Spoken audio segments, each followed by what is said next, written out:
Ministry stated that payments made to beneficiaries under the Prime Minister's much-touted Kisan Samman Nidhi, PM Kisan, have fallen by 67% in the 11th instalment disbursed in October 22. It's probably due to this that the supplementary demand for the Department of Agriculture is quite low, in just 4 lakhs. But what does this say of the government's commitment to farmers' welfare? This is a scheme which provides a minimal support of only 500 rupees a month, which isn't pegged to inflation, nor is it likely to cover the increasing input costs faced by farmers. But even so, the reduced coverage compounds the vulnerability of our Kisans. Respected Chairperson, on the subject of NREGA, Mahatma Gandhi National Rural Employment Guarantee Scheme, I am sorry to have to serve as Banco's ghost, regularly popping up in our Finance Minister's nightmares to remind her of her sins of omission. During the last debate on the Union budget, I had pointed out that it was a matter of national disgrace that this government had, during a period of record levels of unemployment and distress in our country's economy, particularly the rural economy, chosen to slash the funds for NREGA by nearly 25% or 1/4. With the original allocation of rupees 73,000 crores, it was a move that not only defied logic, but constituted a blatant disregard for the crisis that has engulfed rural India. And what was worse, the original allocation also needed to account for an estimated 20,000 crores in payments pending from the previous year, effectively leaving the scheme this year with a paltry 50,000 crores, whereas most experts have consistently argued that NREGA needs anywhere between 1.3 lakh to 3.4 lakh crores in order to meet burgeoning demand for jobs with the minimum guarantee of 100 days of employment. Don't forget, sir, our unemployment levels in our country today have broken all records. In 2021, we reached the highest figures ever since unemployment figures began to be recorded in the 1930s. That's how bad the situation is. Obviously, relief is required. It's no wonder that even the Ministry of Rural Development had recently sought an urgent infusion of at least 25,000 crores, which sadly does not go far enough to address the current situation and is akin to trying to extinguish a forest fire with a glass of water. As recently as May and June this year, over 30 million individuals had sought work under NREGA. 3 crore people had asked for jobs, sir, a demand that was last seen to such a degree in 2006, which is why the scheme was invented. As many experts have pointed out, the demand represents a 43% increase over pre-pandemic levels, a reflection of the grave challenges of widespread inflation and severe unemployment under which the rural economy is grappling with currently. Further, experts have also highlighted that across the country, pending wages to the staggering tune of 11,097 crores had accumulated as of June this year, sir. No wonder then that as recently as August this year, NREGA workers from over 15 states across the country sat in protest at Jantar Mantar, demanding urgent intervention from this government to address their critical concerns. Sadly, it appears that all their speeches, all their pleas have fallen on deaf ears.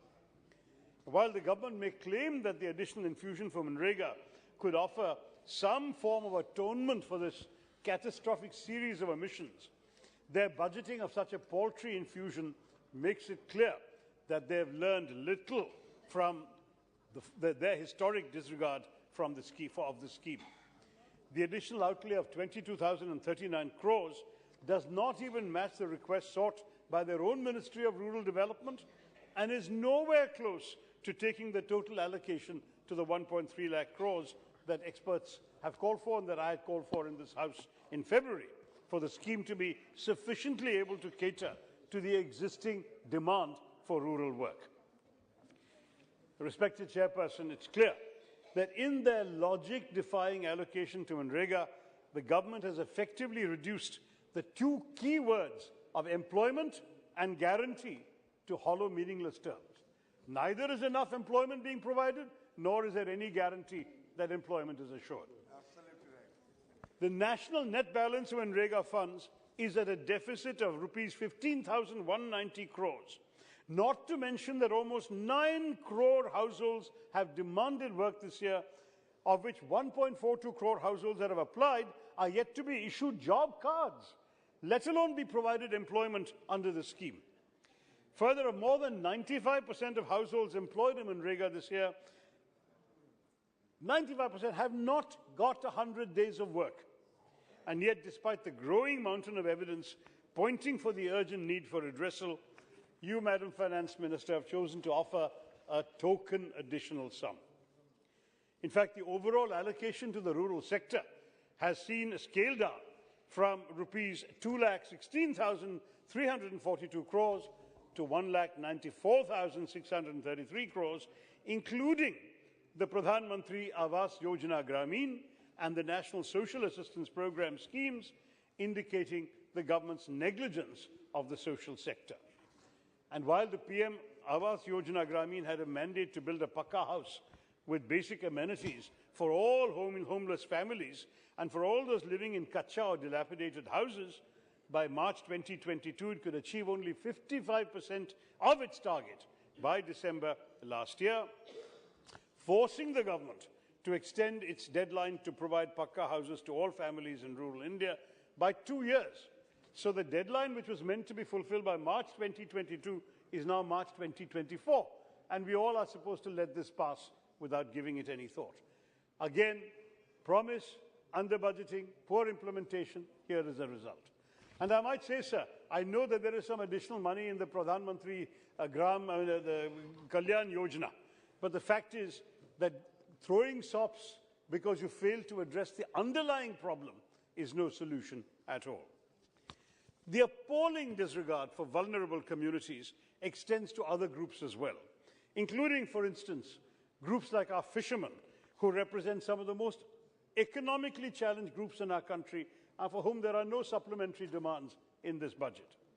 Fishermen in my constituency of Thiruvananthapuram have had to contend with the severe challenges like the devastation of Cyclone Oki, the floods of 2018 and 19, and then the pandemic. In addition, they've had to contend with the perennial challenge of coastal erosion that literally washes away their homes but remains a matter this government has done little about. I've written to the Prime Minister, sir, and pointed out that if China had taken 2 inches of our land, we would all be up in arms saying that they have taken Mother India's territory. Here, the sea has taken away 64 kilometers of territory in my constituency, 64 square kilometers, and no one has bothered to find any money to address these problems. Homes have been toppling into the ocean, sir. Whether it was the budget presented this year or the supplementary demands for grants, it is most unfortunate to note that once again this government has neither looked into offering a special economic package for our coastal communities, as I've repeatedly called for on the floor of this House, nor are there any mitigation efforts by this government, either in terms of fiscal support or kerosene subsidies, which we know have been abolished, or funds for conversion of kerosene engines to diesel in that case, or even lower GST on nets and fishing equipment. None of that. The fishermen just don't matter to this government. I'm sorry to say that though our own Honourable Prime Minister has often reminded us that the strength of India lies in her villages and that there is a need to bridge the gulf between urban and rural India, it is abundantly clear that this government has no regard for rural India, no regard for the children of the sea, and is actively engaged in widening the chasm between these two Indias. Not just in its disregard for Manrega or our farmers, but through its consistent reduction in the allocation for rural development and social security schemes like the Pradhan Mantri Awas Yojana Rural, the National Rural Livelihood Mission and the Midday Scheme, and in the neglect of our hard-working fisherfolk. A similar narrative, Mr. Chairman, emerges from the government's disregard for the healthcare sector, which has been consistently underfunded and barely features in the supplementary demands for grants presented by the Finance Minister. As I pointed out earlier this year, despite the frailties in our medical infrastructure that were exposed by the pandemic, the health sector was originally allocated only 200 crore rupees more this year. Yet again, I must say that the overall decrease after factoring inflation was a long way off from the goal envisaged in the National Health Policy 2017, which had announced that they would spend 2.5% of GDP on health. In fact, we all know that a majority, 67.8% of expenditure on healthcare in India comes from out of pockets of ordinary people. Aam Aadmi expenditure is what is sustaining the healthcare business in our country.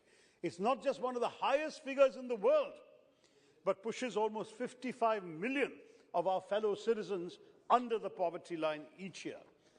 People are living one serious illness away from poverty, sir. The COVID-19 pandemic has offered a fresh impetus for more financial support from the government, not just in healthcare, but also in critical research on public health. Yet, rather than learn from these lessons, the government has only nominally increased funds for the Ministry of Health and Family Welfare, and there is no significant number in the supplementary demands for grants. Now, we note that 22,000 crores are to be paid to the oil marketing companies for their losses on LPG cylinder sales. There are no supplementary allocations specifically for their losses on fuel.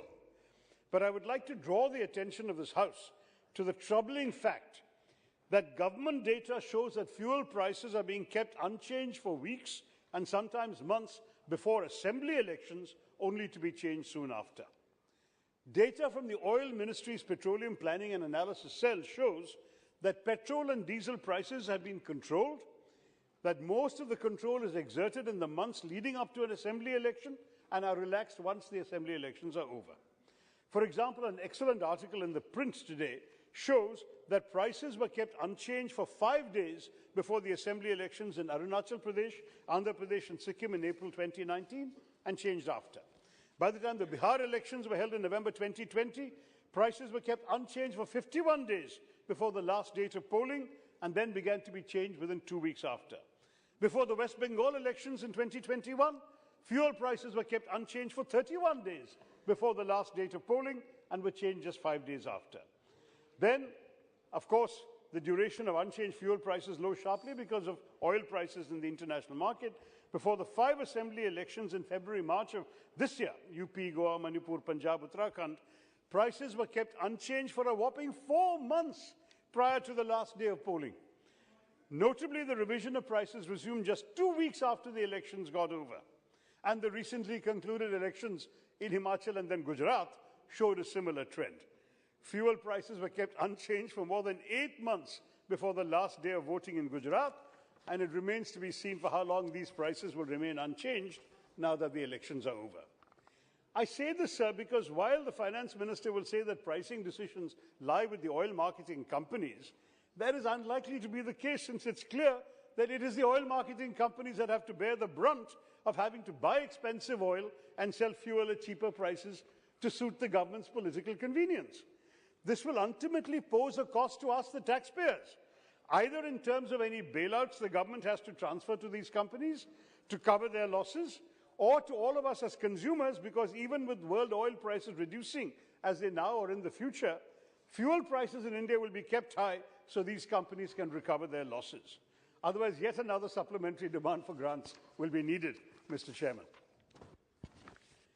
Now, let me try and pull all this together. During my intervention at the time of the debate on the Union budget in February, I pointed out that we'd have to look at the macroeconomic figures presented by the finance minister with healthy skepticism.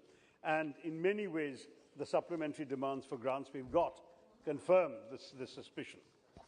For instance, the additional demands confirm that it's unlikely that the government will be able to stick to its claim of a 9.5% fiscal deficit target, which itself, of course, represented a 6% rise from last year's target.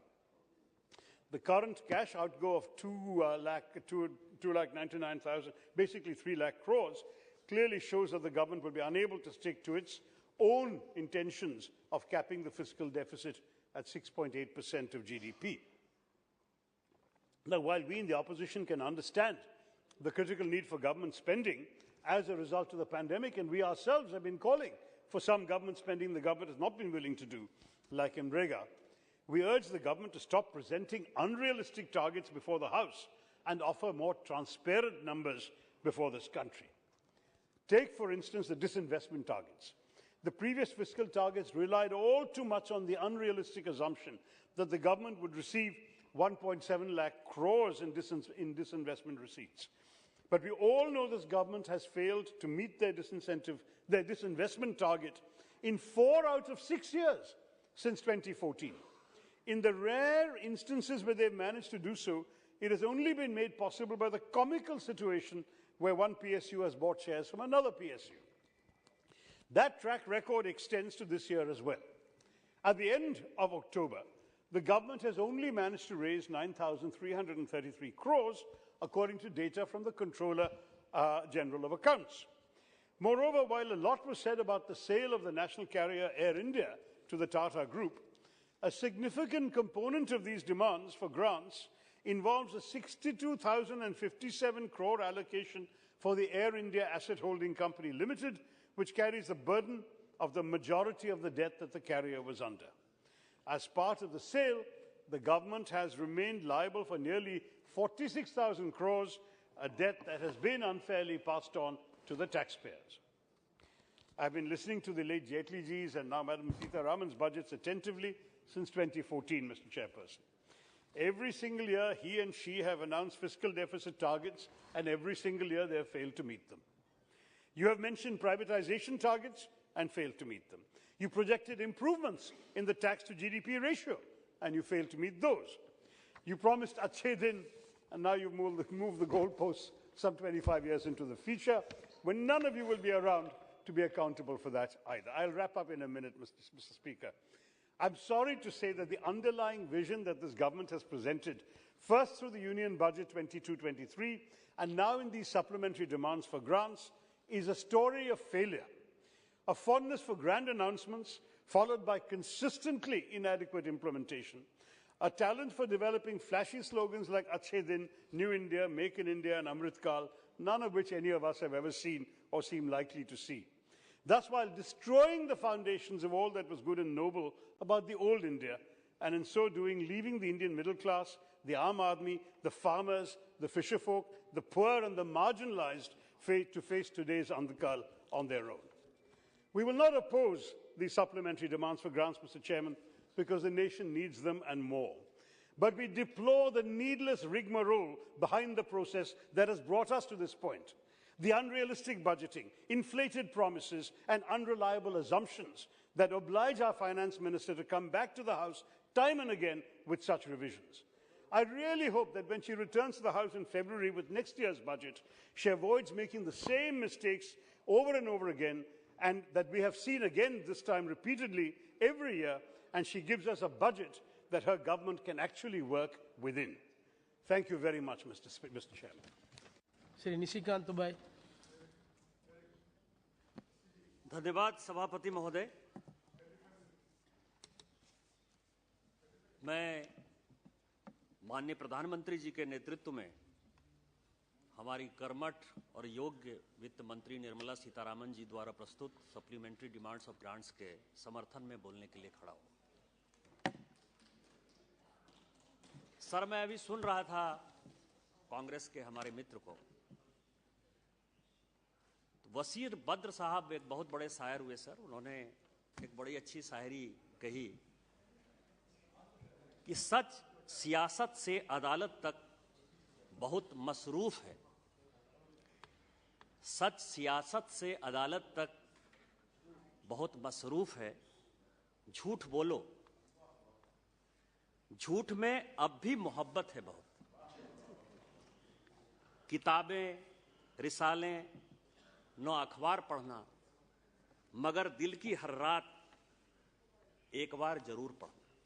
जब रात में आप जाते हैं घर तो अपने बारे में जरूर पढ़ना चाहिए। जितनी बातें कही सर, पहले मैं उसमें आता हूं, फिर सप्लीमेंट्री डिमांड्स ऑफ ग्रांट्स पर आता हूं। सबसे पहले मैं एयर इंडिया से ही शुरू करता हूं सर। वाजपेयी जी की सरकार थी। एयर इंडिया और इंडियन एयरलाइंस दोनों बहुत ही प्रॉफिट में थे सर। वाजपेयी जी की सरकार चली गई 2004 में। दुनिया के जितने अर्थशास्त्री हैं वो सब इस सरकार को चलाने लगे सर। माननीय प्रधानमंत्री जी खुद मनमोहन सिंह जी बड़े अर्थशास्त्री थे। उनके साथ चिदम्बरम साहब महान अर्थशास्त्री, अब नहीं है, हमारे राष्ट्रपति महोदय थे, प्रणब मुखर्जी साहब, मोंटेक सिंह अहलूवालिया साहब, सुब्रमण्यम साहब, आप नाम लीजिए, इस देश में जितना टैलेंटेड इकोनॉमिस्ट थे सब के सब कांग्रेस की सरकार को चलाते थे। 2004 से लेकर 2014 तक उन्होंने चलाया और उन्होंने एक फैसला किया सर कि एयर इंडिया और इंडियन एयरलाइंस को जो है हम मर्ज कर दें। बहुत अच्छा हुआ, कभी मर्ज नहीं हुआ सर। 2010-11 तक जबकि यूपीए 2 बनी तब भी एक कमेटी इन लोगों को बनानी पड़ी, धर्माधिकारी कमेटी। और धर्माधिकारी कमेटी ने यह कहा कि एयर इंडिया का जो एम्प्लॉय का टेंशन है वो अलग है, उनका जो एम्प्लॉयमेंट का जो कॉन्ट्रैक्ट है वो अलग है, इंडियन एयरलाइंस का अलग है। कभी मर्ज नहीं कर पाए।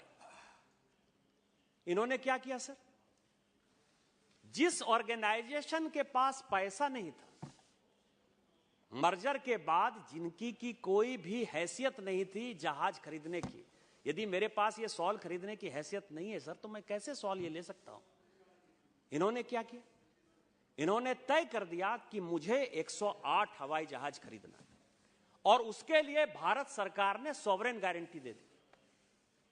और एयर इंडिया और इंडियन एयरलाइंस जो प्रॉफिट में था, तत्कालीन जो एयर इंडिया के सीएमडी थे जो बाद में इलेक्शन कमिश्नर हुए, मैं उनका नाम नहीं लेना चाहता, उन्होंने लिखित कहा कि ये काम मत करिए, ये देश के लिए आप जो है अन्याय कर रहे हैं। लेकिन जब कमीशन खोरी की सरकार हो सर तो क्या करती है, उसने उस सॉवरेन गारंटी में एयर इंडिया और इंडियन एयरलाइंस को ऐसा फंसा दिया, उस लेगेसी से आज तक हम नहीं निकल पाए। और फाइनली मैं भारत सरकार को और सीतारामन जी को बधाई और धन्यवाद देना चाहता हूं कि हमने फाइनली एयर इंडिया को जो 5,000 से लेकर 10,000 करोड़ प्रत्येक साल देते थे, आज हमने उस पर विराम लगा दिया है। इसके लिए आप बधाई नहीं देंगे, बधाई के बदले मुझे कहेंगे गलती आपकी, चोरी आप करिए और दोषी हम। हमने क्या किया? और इस पार्लियामेंट में लगातार, मैं जिस दिन से सांसद बना 2009 से लेकर 2014 तक, कम से कम 10 बार, गुरदास गुप्ता साहब अभी नहीं है, लगातार मैं इस सरकार को आगाह करता रहा कि आप एयर इंडिया के लिए कुछ करिए, आप एयर इंडिया के लिए कुछ करिए, लेकिन कुछ नहीं कर पाए। आज यदि सरकार ने किया तो बधाई और धन्यवाद देने के बदले आप उसके ऊपर क्वेश्चन कर रहे हैं। दूसरा सवाल है ऑयल बॉन्ड का सर। इन्होंने प्राइस की बात की, एलपीजी की बात की, क्योंकि इस बजट में 29,000 करोड़ रुपया जो है एलपीजी की बात है। मैं उसको रिपीट नहीं करना चाहता क्योंकि पिछली बार मैंने बोलते हुए काफी कुछ चीजें कह दी। पूरे दुनिया में प्राइस बढ़ रहे हैं, दुनिया में तेल के दाम बढ़ रहे हैं। आपने जो कहा वोट बैंक की पॉलिटिक्स, वोट बैंक की पॉलिटिक्स हम करते हैं, झूठ की पॉलिटिक्स हम करते हैं कि आप करते हैं? आपने तो गुजरात चुनाव का उदाहरण दिया, आपने तो हिमाचल चुनाव का उदाहरण दिया कि प्राइस बढ़ नहीं रहे, लेकिन आपने जनता को क्या गुमराह किया? आपने जनता को यह कहा कि दुनिया में $120 पर बैरल हो जाए, $110 पर बैरल हो जाए, मैं जो है पेट्रोल डीजल के दाम जो है कंट्रोल करके रखूंगा। और उसके लिए क्या रास्ता आपने अपनाया? क्योंकि कोई कंपनी घाटे में तो नहीं चल सकती है, आपने ऑयल बॉन्ड जारी की। और उस ऑयल बॉन्ड की जो मैच्योरिटी है वो किसको पूरा करना पड़ रहा है? 2014 तक, क्योंकि आपको यह पता था। आपने इस देश में ऐसी ऐसी चीजें लागू की, कांग्रेस को यह पता था कि उसने इतना करप्शन कर लिया है, जनता में उसकी इमेज इतनी खराब है कि दोबारा उसको वापस नहीं आना है। और इसीलिए ये चीजें माननीय प्रधानमंत्री जी के माथे पर और जो वित्त मंत्री है, वित्त मंत्रालय के माथे पर थोपने के लिए आपने ऑयल बॉन्ड जारी किया। आज ऑयल बॉन्ड को रिटर्न करने के लिए पैसा देना पड़ता है। और यदि हम ऑयल कंपनी घाटे में नहीं जाए और दूसरा जो है कभी हम अपने आम गांव गरीब किसान बच्चों को जो है कर्ज उसके माथे पर नहीं चढ़ाएं, यदि हम पैसा ले रहे हैं, कौन सा अन्याय कर रहे हैं? इसका क्या चुनाव में असर पड़ता है? यदि चुनाव की राजनीति होती तो हम उसको जो है 60 रुपया पर पेट्रोल और डीजल का दाम ले आते। माननीय मोदी जी ही एक ऐसे हैं जो सबका साथ सबका विकास का काम करते हैं। कोई भी जो है वो वोट बैंक की पॉलिटिक्स नहीं करते हैं, वो आम गरीब जनता की पॉलिटिक्स करते हैं। तीसरा सवाल यह है सर, हेल्थ पर इन्होंने कहा, हेल्थ पर है ही। आप समझें कि पूरी दुनिया ने कोरोना में जो भारत सरकार ने किया, माननीय मोदी जी ने किया, पूरे देश को एकत्रित किया, 130 करोड़ लोगों की यदि जान बची। आप हेल्थ सेक्टर में कहते हैं कि डाउन हो गया। मैं तो कोरोना के बाद संजोग ऐसा हुआ सभापति महोदय कि मुझे दुनिया के लगभग 50 देशों को घूमने का मौका मिला। मैंने अमेरिका भी देखा, मैंने यूके भी देखा, मैंने यूरोप भी देखा। जितने विकसित राष्ट्र थे और आज जो चाइना अपने आप को बहुत बड़ा कर रहा है, आज भी चाइना में पूरा लॉकडाउन लगा हुआ है। कम्युनिस्ट शासन में जहां की सरकार के खिलाफ बोलना एक मुसीबत है, जहां अपने जान में जोखिम उठाकर आप सरकार का खिलाफ कर सकते हैं, वहां कोरोना ने यह हालत कर दिया कि आज वहां गांव से लेकर शहर तक, हॉस्टल से लेकर खेती किसानी तक सारे लोग आंदोलन कर रहे हैं। पूरा लॉकडाउन लगा हुआ है। पूरा न्यूयॉर्क शहर यदि आप जाइए तो पूरा का पूरा सेल पर है। वो सारी दुकानें बंद हो चुकी हैं। यूके की हालत यह है कि पिछले 6 महीने में 3 प्रधानमंत्री बदल गए। हमारा सौभाग्य है और हम बधाई देना चाहते हैं कि जिस इंग्लैंड ने, अंग्रेज ने हमारे यहां रूल किया, आज भारतीय मूल के वहां प्रधानमंत्री हैं। इसलिए मैं सुनक जी को बहुत बधाई और धन्यवाद देना चाहता हूं। लेकिन इसके बावजूद भी भारत में माननीय सीतारामन जी के कारण, वित्त मंत्री के कारण, माननीय प्रधानमंत्री जी के कारण हम 130 करोड़ लोगों का जान बचा पाए। आज पहली बार ऐसा हुआ कि कोई भी टीका होता था, पोलियो से लेके छोटा मलेरिया फलेरिया तक होता था सर, उसके लिए हम लोगों को 10 साल 12 साल जो है टीका के लिए इंतजार करना पड़ता था। आप रिसर्च डेवलपमेंट की बात करते हैं, आप हेल्थ सेक्टर की बात करते हैं, आपने कभी भी जो है एम्स बनाने का प्रयास नहीं किया, आपने कभी गांव गरीब किसानों को देखने का प्रयास नहीं किया। हमारी सरकार थी जिसने आयुष्मान भारत दिया। आज 5 लाख रुपया प्रत्येक परिवार को मिल रहा है कि नहीं मिल रहा है, और 22 एम्स बने। कोई ऐसा राज्य नहीं है जहां की माननीय प्रधानमंत्री जी ने एम्स नहीं दिया, और कई एक ऐसे राज्य हैं जहां 2-2 एम्स बना। इसके बावजूद भी आप कहते हैं कि हमने बजट डाउन कर दिया। कुछ भी डाउन कर दिया, हमने 130 करोड़ लोगों के जान बचाने के लिए काम किया नहीं किया, इसके लिए आपने कभी बधाई दी, कभी विरोध के लिए विरोध करना है। इसी तरह का डिबेट चलेगा। सभापति महोदय, अब मैं आपको बताऊं कि ये डिमोनेटाइजेशन पर आते हैं। उस दिन अधीर चौधरी साहब भी बोल रहे थे सर, और आज जब स्टार्ट किया शशि थरूर साहब ने, मुझे लगता है कि घड़ी कभी कभी जब रुक जाती है तो कांग्रेस की घड़ी, मैंने उस दिन भी बोलते हुए कहा था कि 1950 में कांग्रेस की घड़ी रुक गई। इसके आगे जो है वो बढ़ ही नहीं पा रही। होता है ना कि हमारे घर में बहुत गांव गरीब जमींदारी है सर, तो जमींदार के यहाँ क्या था कि किसी जमाने में मान लीजिए कि हाथी घोड़ा बंधा हुआ रहता था। आज तो जमींदार के पास हाथी घोड़ा बनता नहीं है, तो कोई जब फंक्शन होने लगता है तो किराए पर जो है वो हाथी घोड़ा लेकर आ जाते हैं और वो अपने आप को दिखाते हैं कि हम जमींदार हैं। उसी तरह से कांग्रेस जो है, कांग्रेस को कोई चीज समझ में नहीं आता कि उसने जब शासन किया इस देश में, जब 2014 में माननीय मोदी जी ने चार्ज लिया, उस वक्त देश के हालत क्या थे? कहीं भी बम विस्फोट हो सकता था, कहीं भी दंगा हो सकता था, फेक करेंसी का बोलबाला था। ड्रग्स डीलर, मैं नाम नहीं लेना चाहता, संजय भंडारी से लेके जो अगस्ता वेस्टलैंड में अभी बंद हैं क्रिश्चियन मैकेल तक, ये सारे के सारे जो है drugs dealer, arms dealer, drugs का मनी, ट्रैफिकिंग का मनी, चाइल्ड और महिला के ऊपर जो है निर्भया जैसे कांड हो रहे थे। इस तरह के कांड को रोकने के लिए क्या आपको नहीं लगता था कि इस इकोनॉमी को दुरुस्त करने की आवश्यकता है, ब्लैक मनी को दुरुस्त करने की आवश्यकता है, ब्लैक मनी को बचाने की आवश्यकता है, इसको आगे बढ़ाने की आवश्यकता है? और आरबीआई यदि कोई प्रपोजल लेकर आता है कि यदि आपको टेरर को खत्म करना है, आर्म्स और ड्रग्स के मनी को खत्म करना है, फेक करेंसी को खत्म करना है, ब्लैक मनी को खत्म करना है, तो उसके लिए रास्ता डिमोनेटाइजेशन है, तो डिमोनेटाइजेशन जो है कर दिया तो हमने गलत काम कर दिया। क्या आपको नहीं लगता कि आप आईएसआई और पीएफआई जैसे संगठन को, जो कि हमारे देश को टुकड़े टुकड़े करना चाहते हैं, या टुकड़े टुकड़े गैंग के जो सदस्य हमारे यहाँ हैं, उसके लिए आप उनकी मदद करते हैं? आपको उसके लिए बधाई नहीं देनी चाहिए कि आज जो है ये कम हो गया? 2000 का नोट जो है रीमोनेटाइज हो रहा है, और 2000 नोट जो कांग्रेस ने बचा के रखा है वो निकाल के ले आइए, जनता के बीच में ले आइए। नहीं तो एक दिन यदि घोषणा कर देंगे कि वो 2000 का नोट इतने तारीख से खत्म हो जाएगा तो आप लोग परेशानी में पड़ जाएंगे। इसके बाद सभापति महोदय, मैं मनरेगा पर आता हूं। यहां सारे सांसद बैठे हुए, मनरेगा पर उन्होंने बहुत लंबा चौड़ा भाषण दिया। मैं यहां मनरेगा पर आता हूं और मैं व्यक्तिगत तौर पर यह मानता हूं कि मनरेगा जो है कांग्रेस सरकार की सबसे घटिया योजना है। मैं सांसद होने के नाते ये बात on the floor of the house में व्यक्तिगत तौर पर ये बात बता रहा हूं। मनरेगा में जितना करप्शन है शायद किसी भी योजना में करप्शन नहीं है। 50 से 55% मनरेगा में करप्शन है।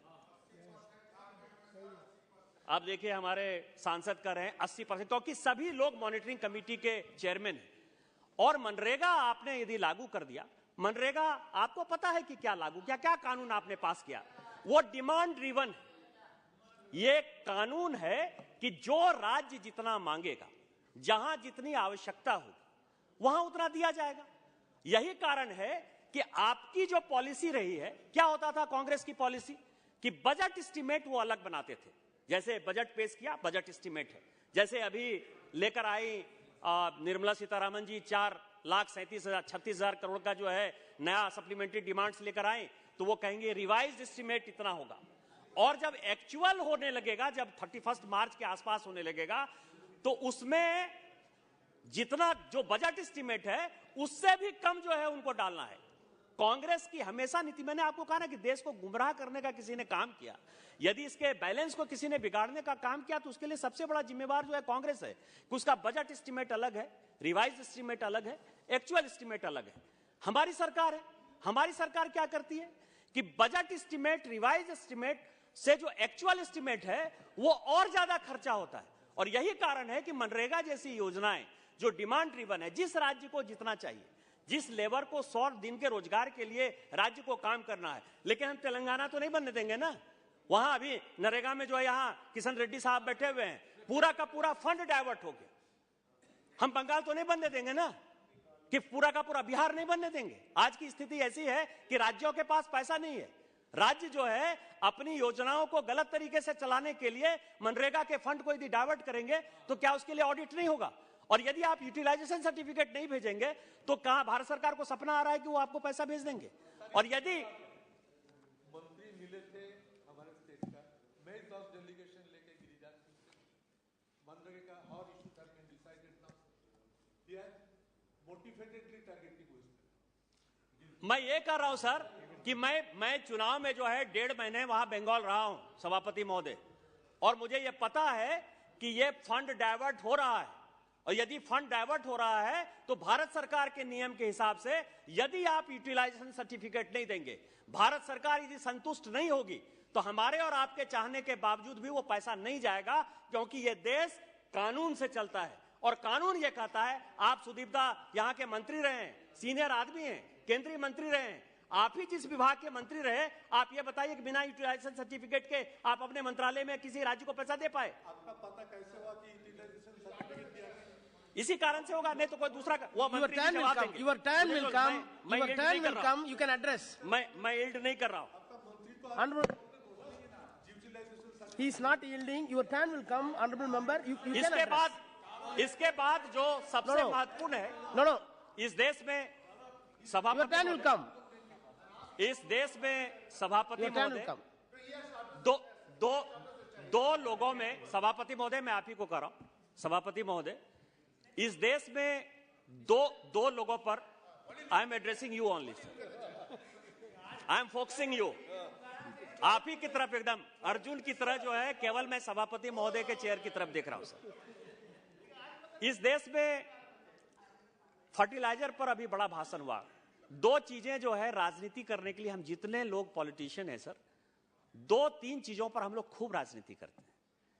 किसान की आय दुगुनी होनी चाहिए, किसान को फायदा होना चाहिए, किसान का नुकसान नहीं होना चाहिए, किसान के साथ नुकसान होता है तो वो अन्नदाता है, और दूसरा गरीब को जो है अमीर कर देना चाहिए, महिलाओं को जो है सुरक्षा हो जानी चाहिए। कोई ऐसा आदमी है इस देश में और खासकर पॉलिटिक्स में जो कि इन चीजों को नहीं जानता है, इन चीजों को भोगना नहीं चाहता है? लेकिन जो फर्टिलाइजर सब्सिडी की बात हुई कि 1,09,000 करोड़ रुपया हम फर्टिलाइजर सब्सिडी में दे रहे हैं, वो समझने की बात है sir. In between the line Congress के जो हमारे पहले के वक्ता थे वो सुनते नहीं है भाषण सर, बोल के चले जाते हैं। मतलब हमने हमेशा देखा है, ये चेयर्स को मैं ये कहता हूं कि ये गलत आदत है सर, उनको कम से कम भाषण सुनना चाहिए, कि बोलने से कोई फायदा नहीं है। आप ये समझें कि उन्होंने बिटवीन द लाइन ये जरूर बात कही कि जो कच्चा माल है उसका, जो फर्टिलाइजर बनाने के लिए कच्चा माल है, वो कच्चा माल हमारे यहां नहीं है। और जब हमारे यहां नहीं है, जो खान हमारे यहां नहीं है, उस पर हमारा और आपका क्या कंट्रोल होगा सर? तो भारत सरकार क्या किसानों को सब्सिडी नहीं देगी? क्या ये चाहेगी कि उनको जो है मार्केट जो है तय करे कि फर्टिलाइजर का रेट क्या होगा? हमारे माननीय प्रधानमंत्री जी ने 2-3 चीजें जो बड़ी बात कही, और मैं माननीय प्रधानमंत्री जी का, कृषि मंत्री का, केमिकल फर्टिलाइजर मंत्री का और वित्त मंत्री का आभारी हूं और बधाई देना चाहता हूं कि दुनिया में जहां कहीं कुछ नहीं हुआ। आप कह रहे हैं कि 2014 के बाद क्या हुआ? 2014 के बाद कृषि के क्षेत्र में जो बड़ा काम भारत ने किया, उसके लिए पूरे देश को खड़े होकर माननीय प्रधानमंत्री जी को बधाई देनी चाहिए। यूरिया का जहां तक सवाल है सर, यूरिया हम इंपोर्ट करते हैं। 50 किलो यूरिया के बदले आज अब 500 मिलीलीटर आप नैनो फर्टिलाइजर का यूज कर सकते हैं।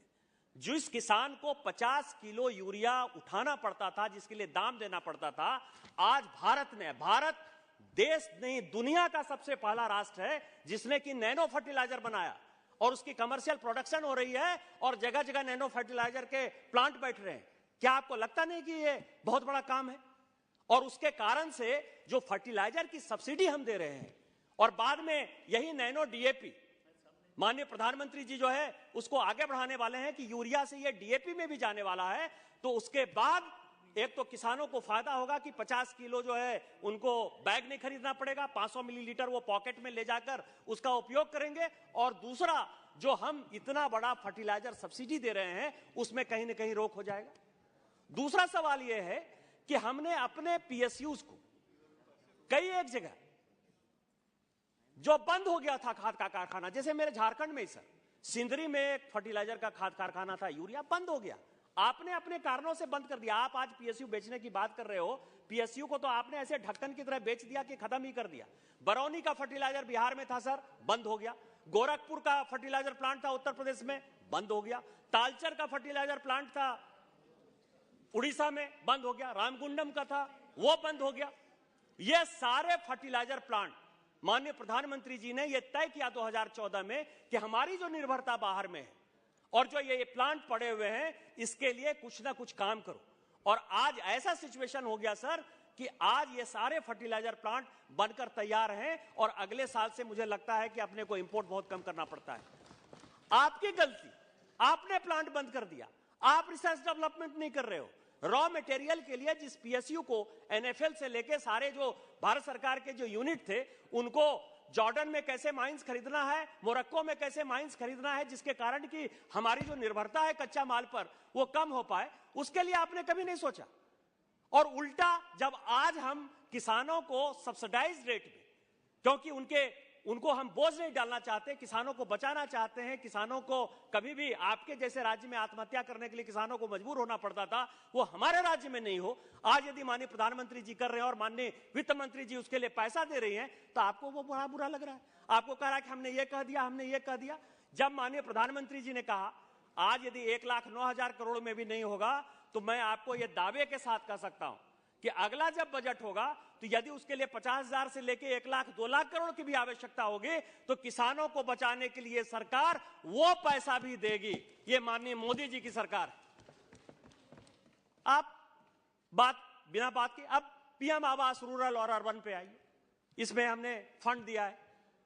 जब हम और आप भी हमारे साथ सांसद थे सभापति महोदय, जब हम बने एमपी, तो 30,000 32,000 जिसमें कि एक वॉशरूम नहीं बनता है, उसमें जो है प्रधानमंत्री आवास बन रहा था।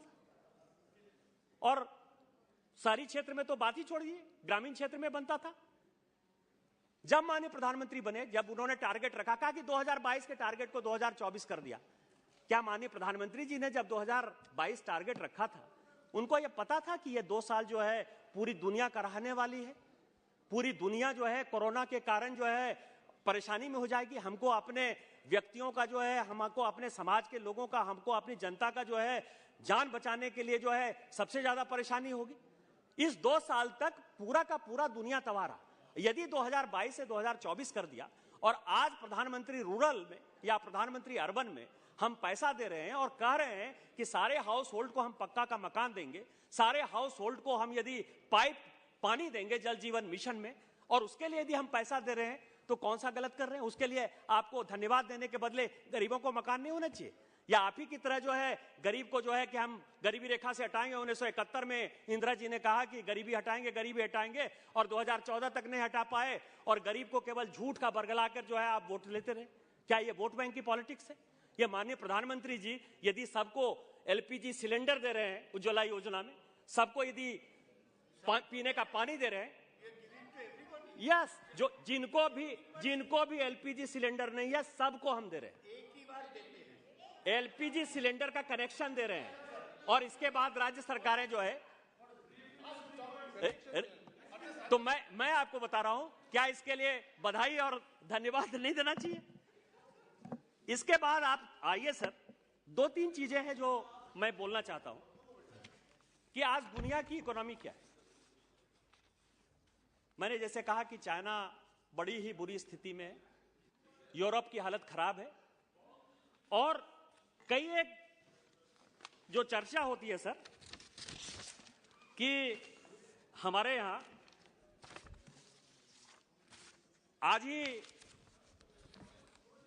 ये वर्ल्ड बैंक की रिपोर्ट है सर, ये वर्ल्ड बैंक कहता है 6 दिसंबर की वर्ल्ड बैंक की रिपोर्ट है, और वो कह रहा है कि India better position to navigate global headwinds than other major economies.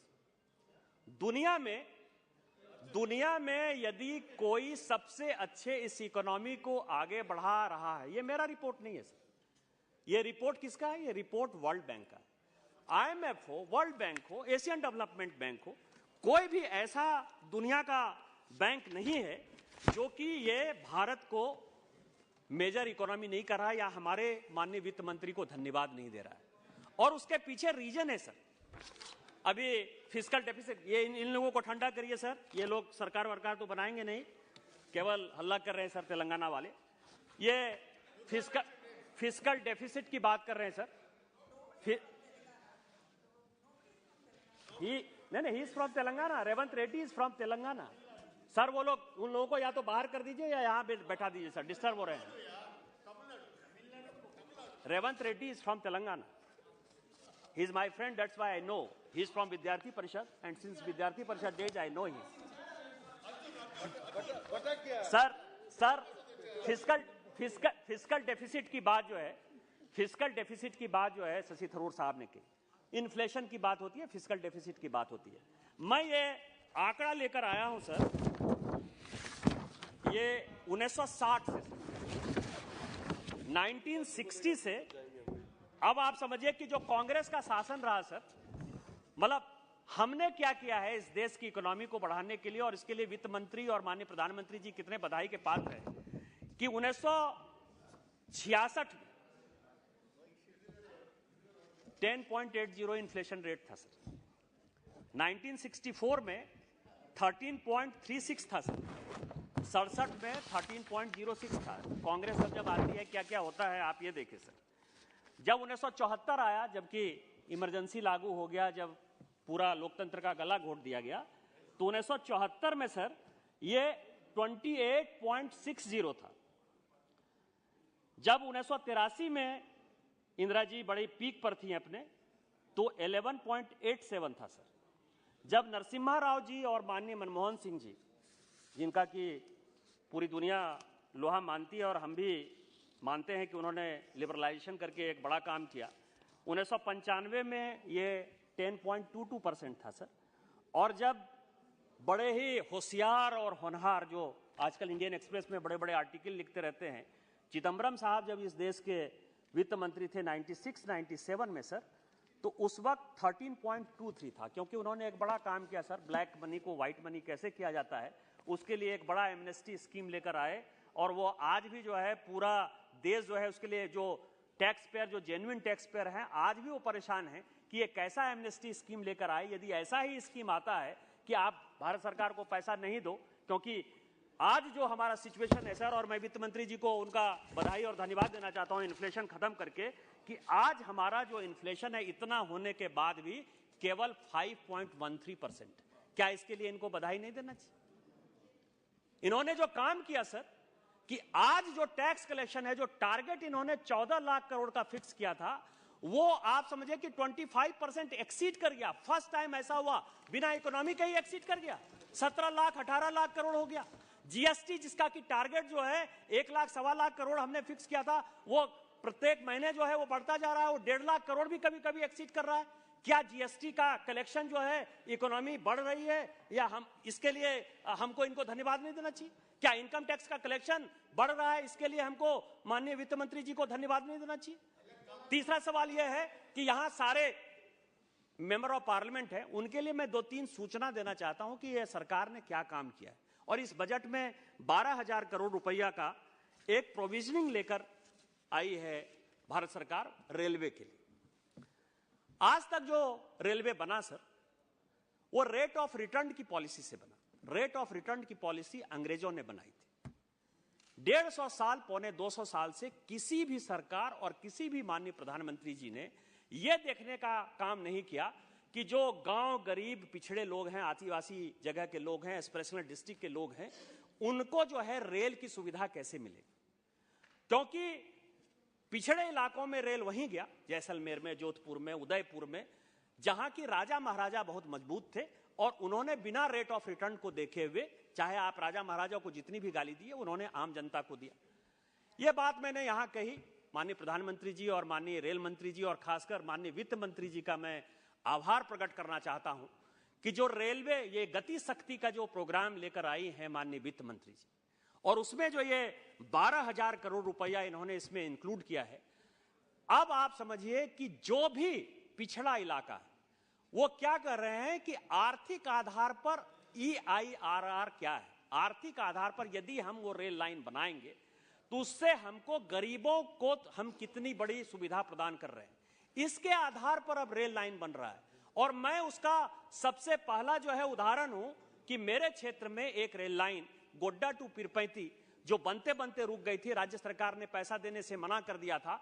तो मैं आपके माध्यम से माननीय वित्त मंत्री जी का आभार प्रकट करना चाहता हूं, रेल मंत्री जी को बधाई देना चाहता हूं कि उन्होंने 1400 करोड़ रुपया, पहला ऐसा प्रोजेक्ट है झारखंड में, झारखंड बनने के बाद, कि 1400 करोड़ रुपया भारत सरकार ने यह तय किया कि हम ही देंगे पैसा और रेल लाइन बनाएंगे। और आज जिस तरह की नेशनल हाईवे बनता है, सभी जो मेंबर ऑफ पार्लियामेंट है और देश के लिए मैं एक जानकारी दे रहा हूं कि अब आपके यहां भी जो वर्षों से, क्योंकि कांग्रेस का जो ये नीति रहा कि पहली बार बजट में घोषणा कर दो, 5 साल के बाद जो है उसके लैंड एक्विजिशन का प्रोसेस चालू करो, उसके 5 साल के बाद पैसा दो, और उसके 5 साल के बाद यदि बनेगा बनेगा। क्योंकि मेरे यहां एक Sultanganj to Deoghar rail line है सर, जो आज से 30 साल पहले अनाउंस हुआ है, उसका लैंड एक्विजिशन तक नहीं हुआ है। जो आपने जो है जनता को गुमराह करने शुरू किया था इस देश में, माननीय प्रधानमंत्री जी ने आके जो खत्म किया, उसका सबसे बड़ा उदाहरण मैं हूं, और मैं इसके लिए बधाई देना चाहता हूं। और आप लोगों के यहां भी यदि कोई रेल लाइन बनने का होगा तो आर्थिक आधार पर यह रेल लाइन भारत सरकार बनाएगी, और उसमें इस बजट में जो है ये बहुत बड़ा प्रोविजन किया गया है। जो दूसरा और बड़ा प्रोविजन है सर, वो प्रोविजन है टेलीकॉम। टेलीकॉम में यदि भारत सरकार का BSNL यदि अच्छा काम नहीं करेगा, और क्या सिचुएशन था मैं उसमें जाना नहीं चाहता कि सभी जगह 4G हो गया, BSNL 4G में नहीं गया, MTNL कैसे डूब गया, मैं उसके तह तक नहीं जाना चाहता, क्योंकि इसमें उन्होंने 13,000 करोड़ तक का प्रोविजन किया है। पूरी दुनिया में 5G टेक्नोलॉजी भारत ने लॉन्च की, शहर में जो है वो रोल आउट हो रहा है, और ये केवल और केवल भारत के जो वैज्ञानिक हैं, भारत के जो लड़के हैं, क्योंकि जब भारत सरकार ने तय किया कि चाइना की टेक्नोलॉजी नहीं आएगी, चाइना का इक्विपमेंट नहीं आएगा, आज 5G लागू हो गया और 5G जगह जगह जा रहा है। और सरकारी कंपनी में चालू हुआ, 5G सरकारी कंपनी में चालू होगा, BSNL को वो उसको देने को तैयार है। मैं ये कह रहा हूं कि उसको सब कुछ देने को तैयार है। उसके लिए 13,000 करोड़ सभापति महोदय, इसके लिए मैं आपको बता रहा हूं कि 5G टेक्नोलॉजी यदि चालू हो गई, यदि मान लीजिए प्राइवेट में ही चालू हो गई, यदि सरकारी में चालू नहीं हुई, यदि भारतीय वैज्ञानिकों ने किया, तो माननीय प्रधानमंत्री जी को यदि बधाई धन्यवाद नहीं देना चाहते हो तो कम से कम वैज्ञानिकों को तो दे दीजिए। क्या नहीं देना चाहिए? अंबानी को दे दीजिए, अडानी को दे दीजिए, किसी को दे दीजिए, लेकिन ये तो कहिए कि भारत ने 5G टेक्नोलॉजी आगे किया और उसके लिए 13,000 करोड़ रुपया जो है इसमें बजट में प्रोविजन है। ये सारे जो बजट के जो एस्टिमेट हैं सर, अब आप समझिए एक और जो बड़ा है कि हमने लगभग जो है 80,000 करोड़, जो महत्वपूर्ण है सर, वो प्रधानमंत्री गरीब कल्याण योजना में इस बजट में 80,000 करोड़ रुपया दिया। कोरोना के कारण मैंने जैसे आपको कहा कि पूरी दुनिया तबाह रही थी। समस्या ये थी कि लोगों की जो है जान बचाना, क्योंकि सबसे हमारे यहाँ कहा जाता है सर, जितने भी अमीर है पहले से, कि यहाँ भी पार्लियामेंट में लिखा है कि ऐंग निजा परो व्यक्ति गणना लघुचेत सामुदार चरिता नाम तुंग वसुधैव कुटुंबकम। भारत सरकार का जो एक नियम है और जिस श्लोक के सहारे माननीय प्रधानमंत्री जी आगे बढ़ते रहे वो ये है कि ओम सहना भत्तु सहना भुनत्तु सहवीर्यं करवावहे तेजस्विना मदीद वस्तु मां विद विसावहे। तो गरीबों की सेवा करना इस सरकार का सबसे बड़ा फर्ज था। और कोरोना के बाद मैं वित्त मंत्री जी को फिर से बधाई, बस 2-3 मिनट में मैं खत्म करूंगा, बधाई और धन्यवाद देना चाहता हूं कि इन्होंने जो काम किया कि प्रधानमंत्री गरीब कल्याण योजना से लगभग 80%, 82% जो लोग हैं उनको लगातार हम कैसे सुविधा मिले, कैसे उनका पेट भरे, कैसे उनको किसी के आगे हाथ नहीं फैलाना पड़े, इसके लिए भारत सरकार लगातार प्रयासरत है और इसके लिए 80,000 करोड़ दिया है। इसके लिए मैं माननीय वित्त मंत्री जी का आभारी हूं। केवल 2-3 चीजें मैं एक और जानकारी देना चाहता हूं। आज ही एक जवाब में जो है ये रेवंत रेड्डी के जवाब में जो है ये डॉलर के बारे में माननीय वित्त मंत्री जी ने कहा, मैं आपको बधाई देना चाहता हूं कि कई एक ऐसे कंट्री हैं जिसमें कि रुपया एप्रिसिएट हुआ है। डॉलर यदि आगे बढ़ा है तो इसका मतलब ये नहीं कि भारत की इकोनॉमी आगे नहीं जा रही, हमारी इकोनॉमी आगे जा रही है। और जिस तरह से आपने इसको आगे किया है उसके लिए आप बधाई के पात्र हैं। केवल एक चीज जो मेरा विषय है, जो मैं हमेशा माननीय वित्त मंत्री जी से आग्रह करते रहता हूं कि जो हमारा कंसर्न था क्रिप्टो करेंसी पर, जब मैंने आज 1.5 साल पहले बात किया था इसी पार्लियामेंट में, तो हमने कहा था कि क्रिप्टो करेंसी जो है ये ट्यूलिप मेनिया का पार्ट है और ये चिट फंड और क्रिप्टो करेंसी में कोई फर्क नहीं। कई एक लोगों को लगता था कि ये युवाओं के खिलाफ जाएगा, लेकिन पूरी दुनिया UN से लेके G20 तक जहां जहां आप गई हैं आपके कंसर्न को देखा है और माननीय प्रधानमंत्री जी इसमें आग्रही हैं कि इसमें टेरर का मनी है, इसमें ड्रग्स का मनी है, इसमें इलिसिट मनी है और बेसिकली ये पूरा का पूरा चिट फंड कंपनी है। मेरा आपसे आग्रह होगा कि जब आप डार्क वेब पर है, जिसको कि हम कंट्रोल, उदासी साहब यहाँ हैं जो कि हम लोग लगातार इनको आगे बढ़ाते रहे, मेरा आपसे केवल आग्रह रहेगा कि आपने इकोनॉमी को इतनी मजबूती दी है, माननीय प्रधानमंत्री जी ने इतनी मजबूती दी है, अब ये क्रिप्टो को जो है कंप्लीट बैन करने का समय आ गया है। क्रिप्टो को बैन करिए। आपने मुझे मौका दिया, आप ये सप्लीमेंट्री बजट लेकर आई, इसके लिए मैं माननीय वित्त मंत्री जी का, हम अपने प्रधानमंत्री जी का और पार्टी का बधाई और धन्यवाद देना चाहते हैं कि इस बुरी परिस्थिति में भी आपने 130 करोड़ लोगों की जान बचाई। आपको पुनः एक बार धन्यवाद। जय हिंद, जय Bharat. Thank you, Thiru Dayanidhi Maran. Thank you, Chairman Sir, for giving me an opportunity to speak on supplementary demands for grants for 2022 and 2023. Sir, the Finance Minister has put forward an additional gross expenditure plan for almost worth 4.36 lakh crores. Because of your higher receipts and savings from existing outlays come up to 1.1 lakh crores. Hence, the government is seeking Parliament's approval for a net cash outgo of 3.26 lakh crores as supplementary demands. So these are mainly going towards higher subsidy bills, especially 3 Fs, sir. Fertilizers, food and fuel, which are taking a chunk of out of the demand. Sir, fertilizers alone, our finance minister is now going to give a additional subsidy of 1.09 lakh crores. So this expenditure rose, especially, sir. Our finance minister in our reply will definitely say this is not in our hands. This is because of the global scenario, because these are all out of our means, because of the war with Russia and Ukraine, and because of global scenario, our hands are tied, and hence she was forced to increase the subsidy. So yes, sir, we have to accept that, sir. Because whatever explanation she gives it last, so that we can't give our counter argument, and always she gets the last word. We accept it, sir. But sir, when my good friend Nishikant Dubey spoke, he was talking about that this government has brought nano fertilizers. Sir, we are very, very happy you're bringing this subject. Sir, my colleague, Mrs. Kanimuri, is also a chairman of the Fertilizers Committee, and she had given a report to the government saying that nano fertilizers is the way to go. But, sir, who is producing the nano fertilizers in India? Only one company, IFCO. IFCO is the only company which is producing nano fertilizers, which are not enough. Sir, to distribute the nano fertilizers, we need drones. A drone technology so that, sir, in fact, it's very good, sir, because where you use one bag of fertilizer, regular, normal fertilizers, you just have to use a handful of nano fertilizers which directly get absorbed by the plant. Sir, but now the same thing has to be distributed by hand. It takes more than 2 to 3 times that. So if the government was so serious, my colleague has said, then they should have got all out. They should have increased the subsidy and made sure all the other fertilizer plants switch to nano fertilizer. But sir, what do we do? What does NDA government do? Sir, they sell. Today, we have a Bengal Chemicals, which is a profit-making fertilizer company. So what do, sir? We sell it. Sir, instead of focusing on nano fertilizers, we are only selling all our good fertilizer companies, sir. And naturally, where are we making in India? The very fact that our Prime Minister says we make in India, everything should be made in India. Sir, all along, we are still handicapped, dependent, purely dependent on our imports. And this theory, there's no full stop to it. If they have 8 years they are in government, they should have had a fast sight. You had the lead.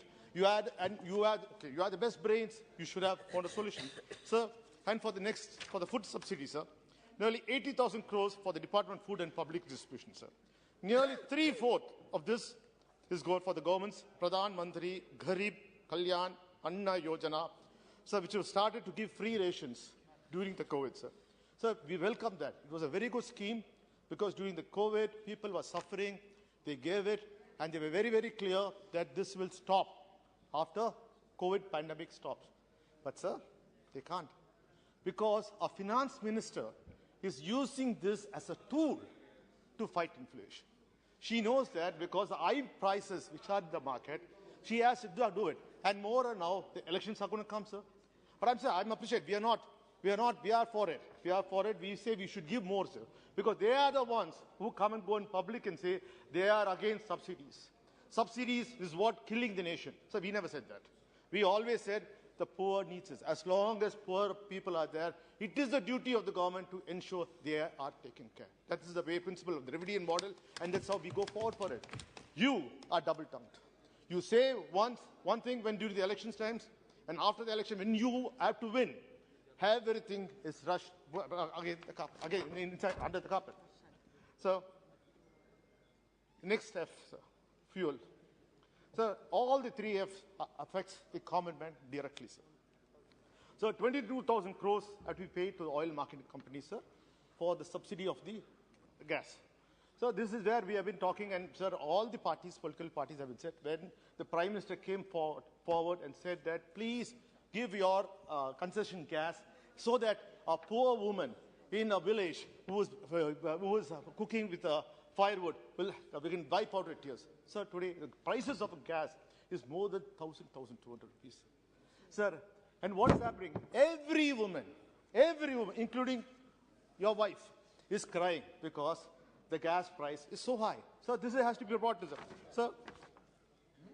Sir, here, I really appreciate the government, sir. For the first time, I appreciate it. They were so smart, even though the previous argument of global war, the global price. Now, sir, we were smart enough to understand and use our good friendship with Russia and get the cheapest price in oil, which every other country could not get. So the price of oil really reduced for us. Sir, even then, that benefit has not been passed to any common man. It is only going back to the checker. Sir, during the COVID period, sir, when the price of oil really went down, sir, our union government mopped up 1.8 lakh crores. Sir, in fact, our finance minister in a question, for a question, written answer, has said that 2,10,282 crores was mopped up, but just for fuel excise, cess and excise for 2018-19. 2,90,750 crores for 1920, and 3,71,000 crores and 3,71,908 crores for 2020-21. Sir, the government is making huge windfall because the price hike. Sir, poor men, common men are paying as fuel because everyone is dependent on petroleum products on one way or the other, and the government is mopping up. So, in fact, as Indians, we can proudly say, Indians never received free COVID vaccine injection. They paid for it. They paid for it through the cess and excise collected by this government, which came back as free. So we paid for it. So you don't take the credit. The credit will go to Indian, the common man, sir. Sir, we saw, sir, the government which was collecting so many fuel on revenue on excise, sir. November last year, for Deepavali, sir, they slashed the prices. And they were brag-beating about it. We have brought the prices down. What did you state governments do? They have been increasing the price every month. They have forgot that. Even in the finance minister's answer, she said, what did your state do? But you have been increasing every month. We also did our part because we have a very less, your area is very, very big. Sir, but before the 5-state elections, sir, they reduced the price. And that was a Deepavali gift, so that they can win the elections. Sir, now, one wonders whether the fuel price are controlled by the markets or by the government. So you say that the fuel prices are controlled by the market related. When the international price, sir, today, in March of this year, sir, the international price was $129. So today, the international price of barrel of oil is $76. There's any price reductions for the last 200 days. There's not been a big price reduction. Sir, we know why. Because the elections just got over. They ensure that the Gujarat elections gets over. They ensure that, sir, if it's really market-driven, when, sir, everyone knows that if the market price is $76, sir, the Indian basket is $10 less. Mr. T.R. Bal, my leader, knows that when he was a finance minister, sorry, when he was a petroleum minister, this was the way. So it is technically $66. Sir, where is the benefit for the common man? If you really want to control inflation, finance minister should reduce the burden, sir. Everyone is now crying by using fuel, sir. Sir, today we are buying fuel 18.5% from Russia, which is only second to Saudi Arabia. We have made sure, sir, when throughout the world, every part of it, from USA to UK to Europe, are suffering with high price of fuel. The only country in the world which has got the lowest price of fuel is India. Even then, sir, no benefit for the common man, sir.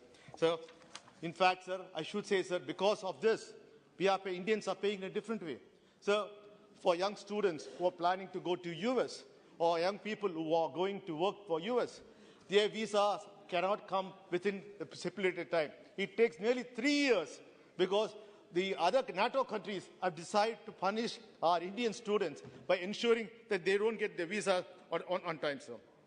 Sir, in fact, I was very, very happy because my good friend Nishikant Dubey has said that about the 5G, that India has a homegrown technology. So it's a proud movement, sir. In fact, our finance minister, when she had gone to US, she said she is ready to give the homegrown 5G technology, transfer it to developing US or UK to all the foreign countries who want to benefit out of our 5G. Sir, it was a proud moment, very proud moment for me that our finance minister offered this to that. So that our own homegrown 5G technology is so good. But why can't you give to BSNL and MTNL? You can't even give it 3G or 4G to MTNL and MTNL. But you want to give 5G to the entire world. The 5G is, sir, this is all, sir, this I have to say, sir.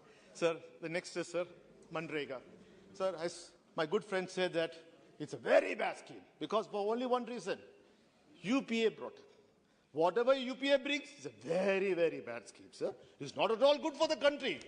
But today, sir, 45 crores, sir, today, sir, the rural development will get allocated increase of more than 45,000 crores with an additional 16,400 crores to be earmarked, providing additional funds for Manrega and 28,000 crores for others and the aids. Sir, when you say this is a bad scheme, why are you supporting it? Simple thing, sir. They have failed. The NDA government has failed in providing employment.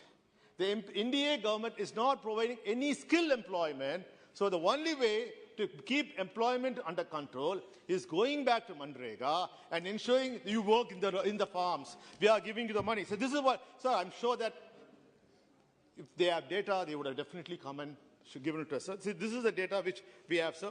Sir, I'm sure that, sir, I've always with the thing that, sir, rural should get the best help and more employment should be given to the rural people, sir. Sir, in the subject side, I would like to say, sir, railways, sir, about 10% of the sum is going towards capital expenditure sector like roads and railways, with allocation of 12,000 crores for the railway. Sir, in my constituency, sir, we have the Elephant's Gates Bridge. For 9 years, the bridge has been closed. So, sir, my Chief Minister, Through M.K. Stalin, has spoken about in the Assembly when he was the opposition leader. We have been trying to, sir. Till now, sir, nothing is happening. See, it is the most artery road connecting the North Chennai to the other parts of the Chennai, sir. Severe traffic jam is there. Sir, lives has to be changed, saved. Sir, several lives are getting killed. People are getting killed because in the suburban trains, because with the overcrowding, and since we are from Tamil Nadu, less trains have been operated, and sir, no automatic doors have been provided. Sir, if they only provide automatic doors, sir, there will be no people standing on the footboards, which can save lives, sir. I request that, sir, the Finance Minister allocates to or instructs the Railway Ministry to do something about it, sir. And more, sir. Sir, I do not want to say anything, sir. Sir, the nation will remember our Finance Minister's response. Rupee is not sliding. US dollar is strengthening. So I would like to set my differences aside and aside with a statement and ask a simple question to the Finance Minister. Sir, did the government utilize the I-dollars exports? Sir, when we are usually, it's a common sense that when the dollar price increases, exports should also increase. This has been a common thumb rule which is there. So if you look at all the net imports and the net exports, there lies a very sad story. Despite all the talk about Make in India and the promotion of manufacturing, there are only hollow promises and empty words. Sir, India's trade deficit widened to $26.91 billion in October, with exports down to 17%, and imports during October increased to 56.69 billion against 53.64 billion in October 21 as of the previous year. So the growth of the dollar, the rise in the dollar, should have reflected positive. So you are from Andhra, Telangana. So positive in the IT sector. But Andhra, sorry. I correct myself, Andhra. So so you should say refer to the IT sector. But there too also we see bad news. So the Nifty IT index has plummeted almost 24% so far in 2022, putting in all the bad signals, sir. So as far as the railways, sir, it has been a tradition the last 8 years to ignore Tamil Nadu, sir.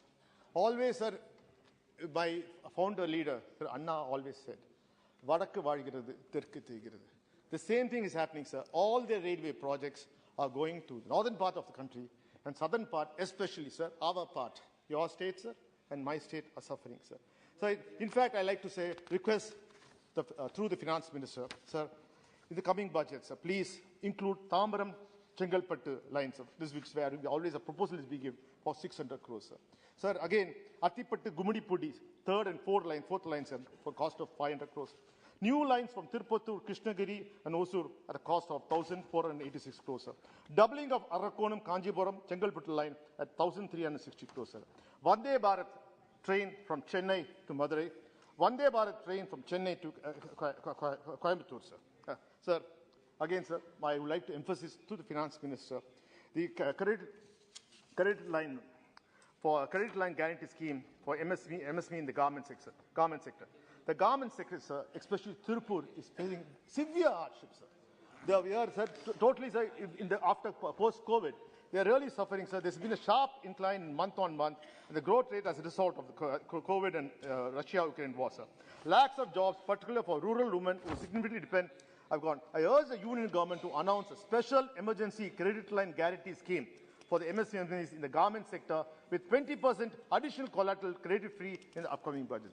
Sir, in Tamil Nadu, sir, after our Chief Minister has come, sir, Tamil Nadu is now progressing so well, sir, and we need your support as well. And we have been always a progressive state, sir, in Tamil Nadu, and our Chief Minister M.K. Stalin is ensuring that everyone comes and invests in Tamil Nadu. Sir, Tamil Nadu is the first international furniture park in the country, sir. The furniture industry is a fast-growing industry with high potential for employment generation. Reduction in duties on imported wood will support in attracting more investment in the sector. Further, it will increase India's competitiveness in the international furniture market, sir. So I request the union government to reduce the duties on imported wood to attract investment in this sector, sir. Sir, again, PLI. Sir, we have got a good scheme, the production-linked incentive schemes for leather sector, sir. Leather sector, sir. Again, Tamil Nadu comes from, sir, we are the largest finished garments, finished leather, and we are dependent on leather, sir. And leather exports contribute to our country also, sir, where we all live together. Sir, I would like to request Finance Minister to extend the production-linked PLI scheme for the leather, non-leather footwear sector, and for the green hydrogen and electrolyzer manufacturers, sir. Sir, Chennai Metro Rail Phase 2, sir. I urge the union government, sir, the government of Tamil Nadu, thanks the union government for recommencing the loan negotiation for Chennai Metro Rail Phase 2 project as a state sector pending approval of the Union Cabinet for Government of India's participation project. I urge the union government to immediately sanction the project as a 50-50 equity share between the Government of India and Government of Tamil Nadu and ensure adequate provisions are made in the Union Budget 2022-23. So, my good friend spoke about aims, and after our Prime Minister, a lot of aims have been built in the cross-country. Sir, but Tamil Nadu comes with a very sad story, sir. See, already my leader has spoken about aims. Only a compound wall has been built, sir. Sir, the state has the state has been accommodating. Sir, in fact, sir, there's an illegality in the functioning of aims in Tamil Nadu, sir. Finance Minister knows that if anyone has started a medical college, they have to have the infrastructure before admitting students into the college. Sir, ma'am, there's some abnormalities happening. The first time, because his aims, permission has been granted, students have been admitted, professors have been taken, but there's no infrastructure. In fact, the state government has given permission to use the premises of Medical College Ramanathapuram temporarily to accommodate 50 students. And the irony, ma'am, these 50 students will complete the degree without even stepping their foot in the newly constructed aims. They'll be graduating from Ramanathapuram. Now, sir, ma'am, this is, we request you on part of Tamil Nadu. So, ma'am, I know it's a JCA project. There are a lot of, let's speed up, man, because the Honorable Prime Minister came and laid the foundation stone, and it's quite irony that nothing is happening. When you talk about aims, this is a sad story, which we would like to highlight for you. Sir, again, sir, on behalf of our Tamil Nadu government, I have certain demands, request to make the Finance Minister. I thought this will be the right opportunity to take, I think, sir, on Civil Supplies Department, the CMR subsidy for 2018-19 to 21-22 are on 5,903.48 crores, still pending with you, madam. Please ensure that you give it to Tamil Nadu. Sugar subsidy from January to September 2022, 31 crores, still pending. And fortification of rice, 7.3 crores. Intra-state movement of PDS, PMGKY from 2022-2022, 251.04 crores is pending. Interstate movement NFSA from November 2016 to 2021, 621 crores are still pending for the union government. Of this, Civil Supplies Department alone, we are 6,814 crores are pending from your side, ma'am. We humbly request you to expedite the process. And the Finance Commission's grants for urban local bodies for 2022-23, this Million City Plus, the utilization certification for the year 2021-22 have been sent to the Government of India, and all conditions have been complied to avail the grant for the year 2022-23. The Government of India is yet to release the grant. For air quality, we still release of 122 crores, and SWM sanitation 313 crores, and again for the non-million plus cities tied 550 crores, untied 370 crores, for total of 1,360 crores are still yet to be released after giving all the utilization certificates from the Tamil Nadu. Ma'am, GST compensation, and every time we have to make a request for 2020-21, 5,000 crores is pending, ma'am. For 2021-22, 2,098 crores, ma'am. For 222 to 23, April-June, ma'am, around 3,675 crores, ma'am. A total of 10,879 crores is still pending. Ma'am, I request you that to consider Tamil Nadu, and before I end, I like to say, strong states make a strong union, and expect you to make all the states strong. Ma'am, it's not only good that you make Gujarat strong. Make every state, every Tamil Nadu strong, and make sure that southern India doesn't get deprived. Thank you, Chairman, sir, for giving me this opportunity. Shri Saugataraji.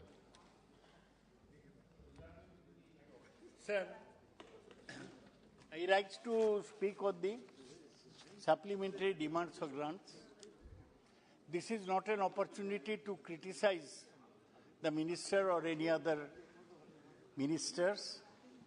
This is an opportunity to take a stock of the economic situation in the country. Sir, there is a total supplementary grant of 39.45 lakh crores. Out of this, 1.1 lakh crores go towards fertilizer subsidy. And it has been mentioned that this is due to rise in urea prices in the Ukraine-Russia crisis. Extension to Garib Kalyan Yojana will cost 44,000 crores. More capital needed for general insurance as their solvency margins have dipped.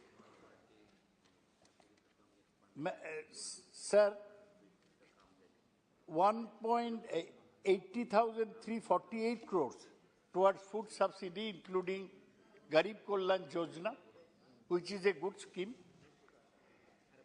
For petroleum, though we are buying the cheapest petroleum in the world, still 29.9 lakh crores extra subsidy. Rupees 13,669 crores towards telecom to bring 5G to Jio, not to BSNL and MTN. 12,000 crores in railways, good thing. Only you have to be careful that the Vande Bharat trains do not collide with cattle. You must find out a technical solution to this cattle problem. Rupees 10,000 crores towards GST compensation. CapEx, capital expenditure, has been augmented by rupees 31,000 crores. Now, nobody can have any quarrel with this demand. This is necessary. The government will have to spend it. But if I may remind the finance minister that 2 years ago, we had the corona pandemic. We saw pictures of migrant labor walking to their village homes, all on foot, dying on the road, being run over by railways.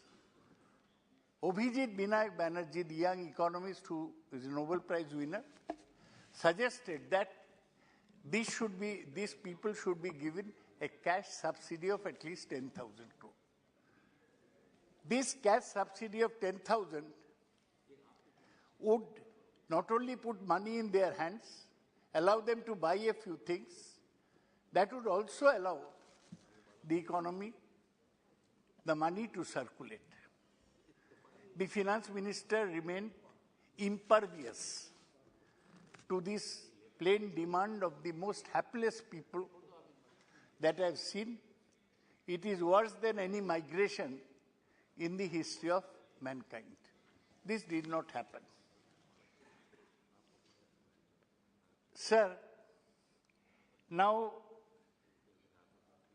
we'll have to discuss about the economic situation. How is the economic situation under Finance Minister Nirmala Sitharaman? I would say that India as a country has withstood the headwinds. Throughout the world there has been economic recession. The Russia-Ukraine conflict has affected the world economy. And it is said, when our rupee is falling against the dollar, some people have said that even the yen is down. Chinese currency falls 15%. British pound has fallen by 17.7%. So it's a general problem. But I have not had one statement from the government to say what they are doing to improve the rupee's value vis-a-vis the dollar. Government has remained totally silent to this, and now economists are saying that it will remain flat. It's now 81.1%. I remember a few years back, it was 45 rupees to a dollar. Now it is 81 rupees. The government has not expressed the concern that it should have in this matter. The other thing is with regard to GDP growth. Any country's economy is measured by GDP growth. World Bank estimates GDP growth for FY 23 at 6.9%. Now, this will depend on whether inflation will moderate. Inflation was 6.77% in October 22. It came down a little compared to 7.41% in September 22.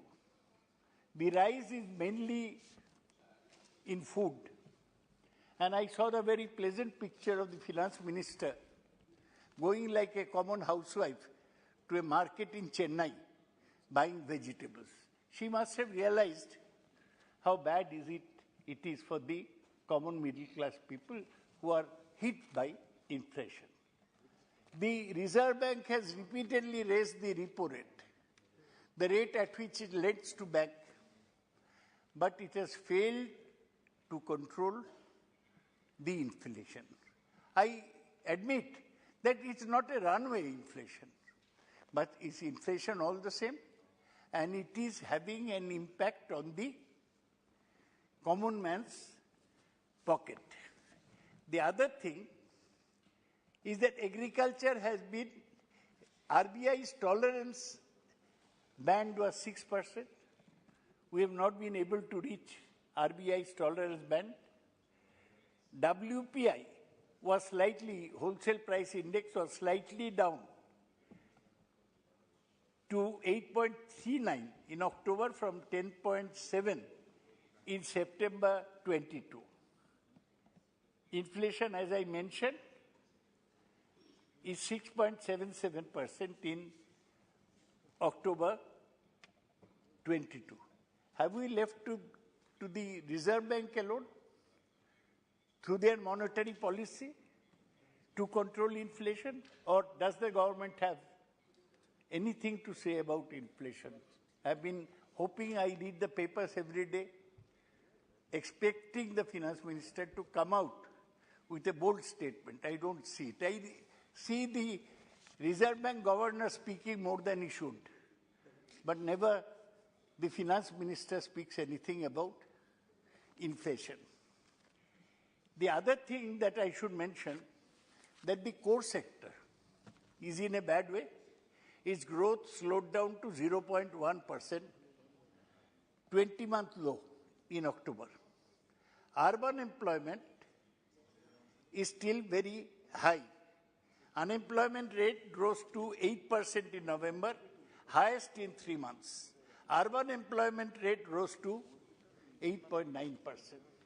I have not seen a single statement from the government as to what they are doing vis-a-vis the employment situation.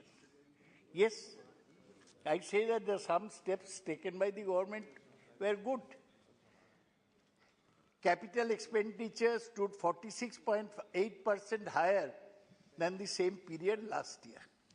The GST revenues have increased significantly. And a good side is that MGNREGA declined in October by 7.5%. That means less people are going for this wage employment. There is more buoyancy in the rural areas in agriculture, which is a good thing. But again, sir, ours seems a roller coaster ride. We're good in something, bad in something else. Like merchandise exports fell to a 20-month low in October 22. Exports are at the worst, and Indian rupee depreciated 2.6% against US dollar. Sir, what I want to say is that our economy, yes, the global headwinds are not nice. Indian economy has shown resilience. Overall, agriculture has been excellent. For 2 years, we have had good agricultural production. Our farmers have shown a lot of strength. But we are claiming to be the third biggest economy. We are already the fifth. And $5 trillion economy by whenever 2027-26. But our GDP growth has slowed to 6.3%. Fiscal deficit at 45%, 45.6% of a full year's target already in October. Manufacturing sector, I told you, has declined. It needs policy support from the government. None has been forthcoming. Services sector alone, trade, hotel, transport services, they have kept our post-COVID situation, they have kept up the growth momentum of the economy. They need to be congratulated. So, we need to think out of the box. Main problem is this percentages mentioned do not fill the common man. Two primary problems, one inflation, the other unemployment. Job creation has slowed down after uneven recovery. The other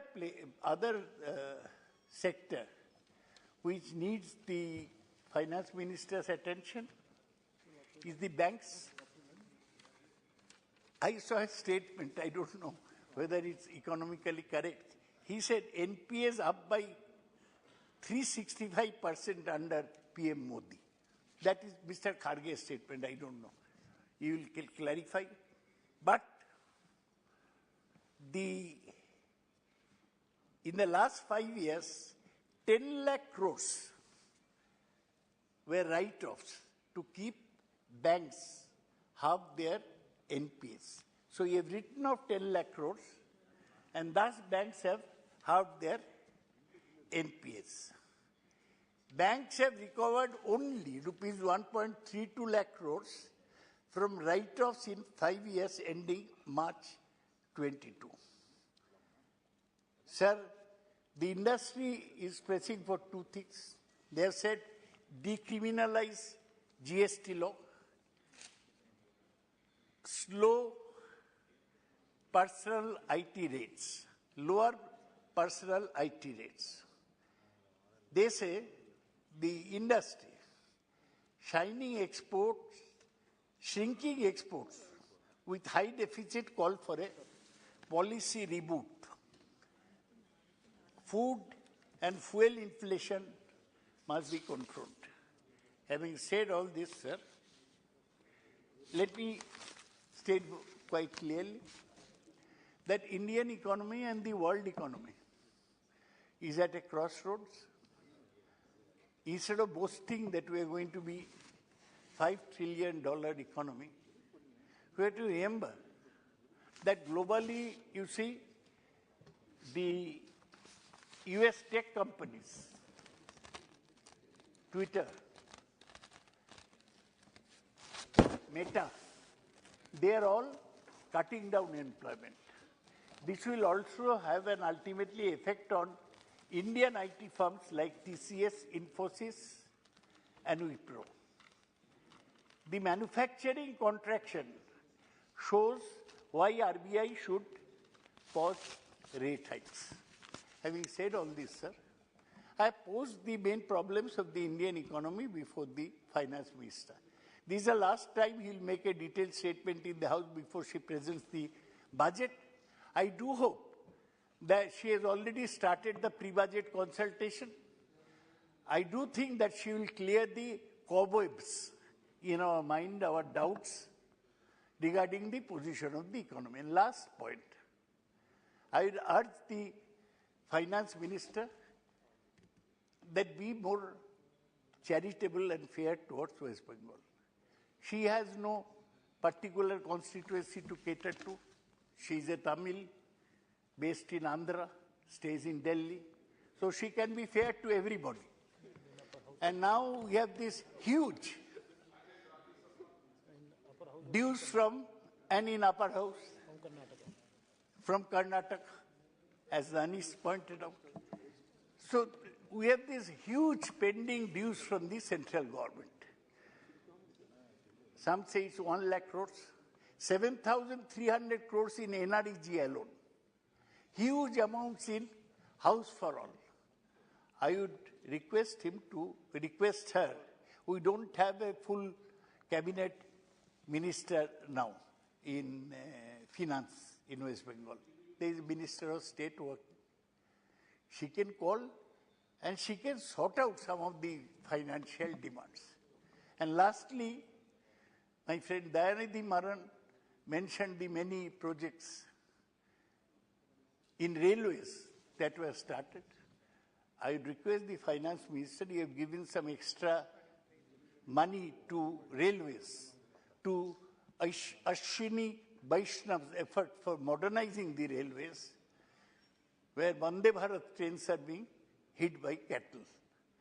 We have many ready projects in West Bengal awaiting completion. The rest of the part of Calcutta Metro, including the suburbs, the Arambagh-Bishnupur line, all these lines are pending completion for a long time. We have been neglected. Now, elections are still, Lok Sabha elections are a year and a half away. It is the time to bury old enmities and put the country on a pedestal to march towards a better country in the 75th year of our independence. Let us forget our old rivalries. Let the state, as my friend Dayanidhi rightly mentioned, strong states mean a strong center. On behalf of West Bengal, I plead with the finance minister to help us become strong in the state of West Bengal. Thank you, sir. Shrimati Sharmishtha Sethi.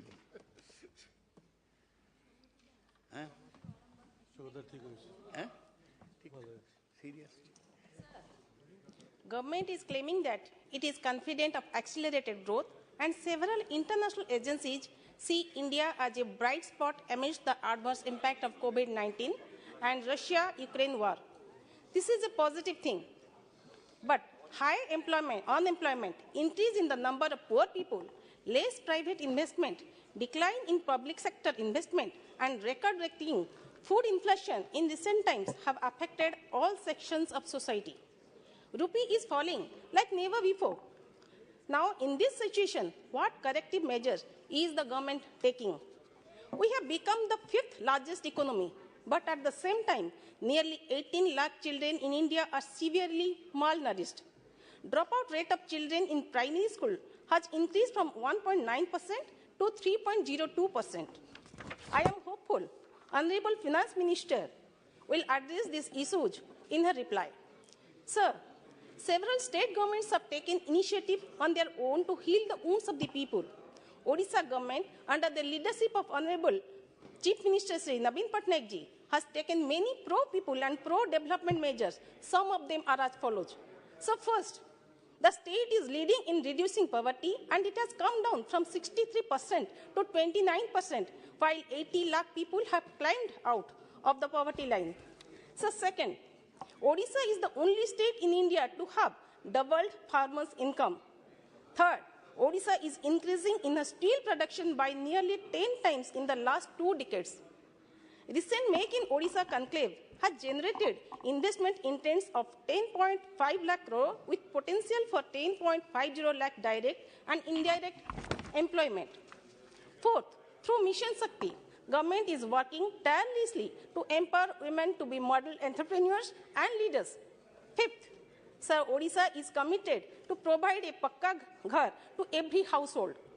Odisha is the only state where beneficiaries are getting financial assistance not only for the construction of the houses but also for their repairing. Rupees 1,444 crore has been directly credited to the bank account of 31 lakh household beneficiaries under Biju Pakka Ghar Yojana for repairing of their houses. Sir, when developmental activities of such a large scale are going on, the people of Odisha also expect same support and cooperation from central government in a federal structure.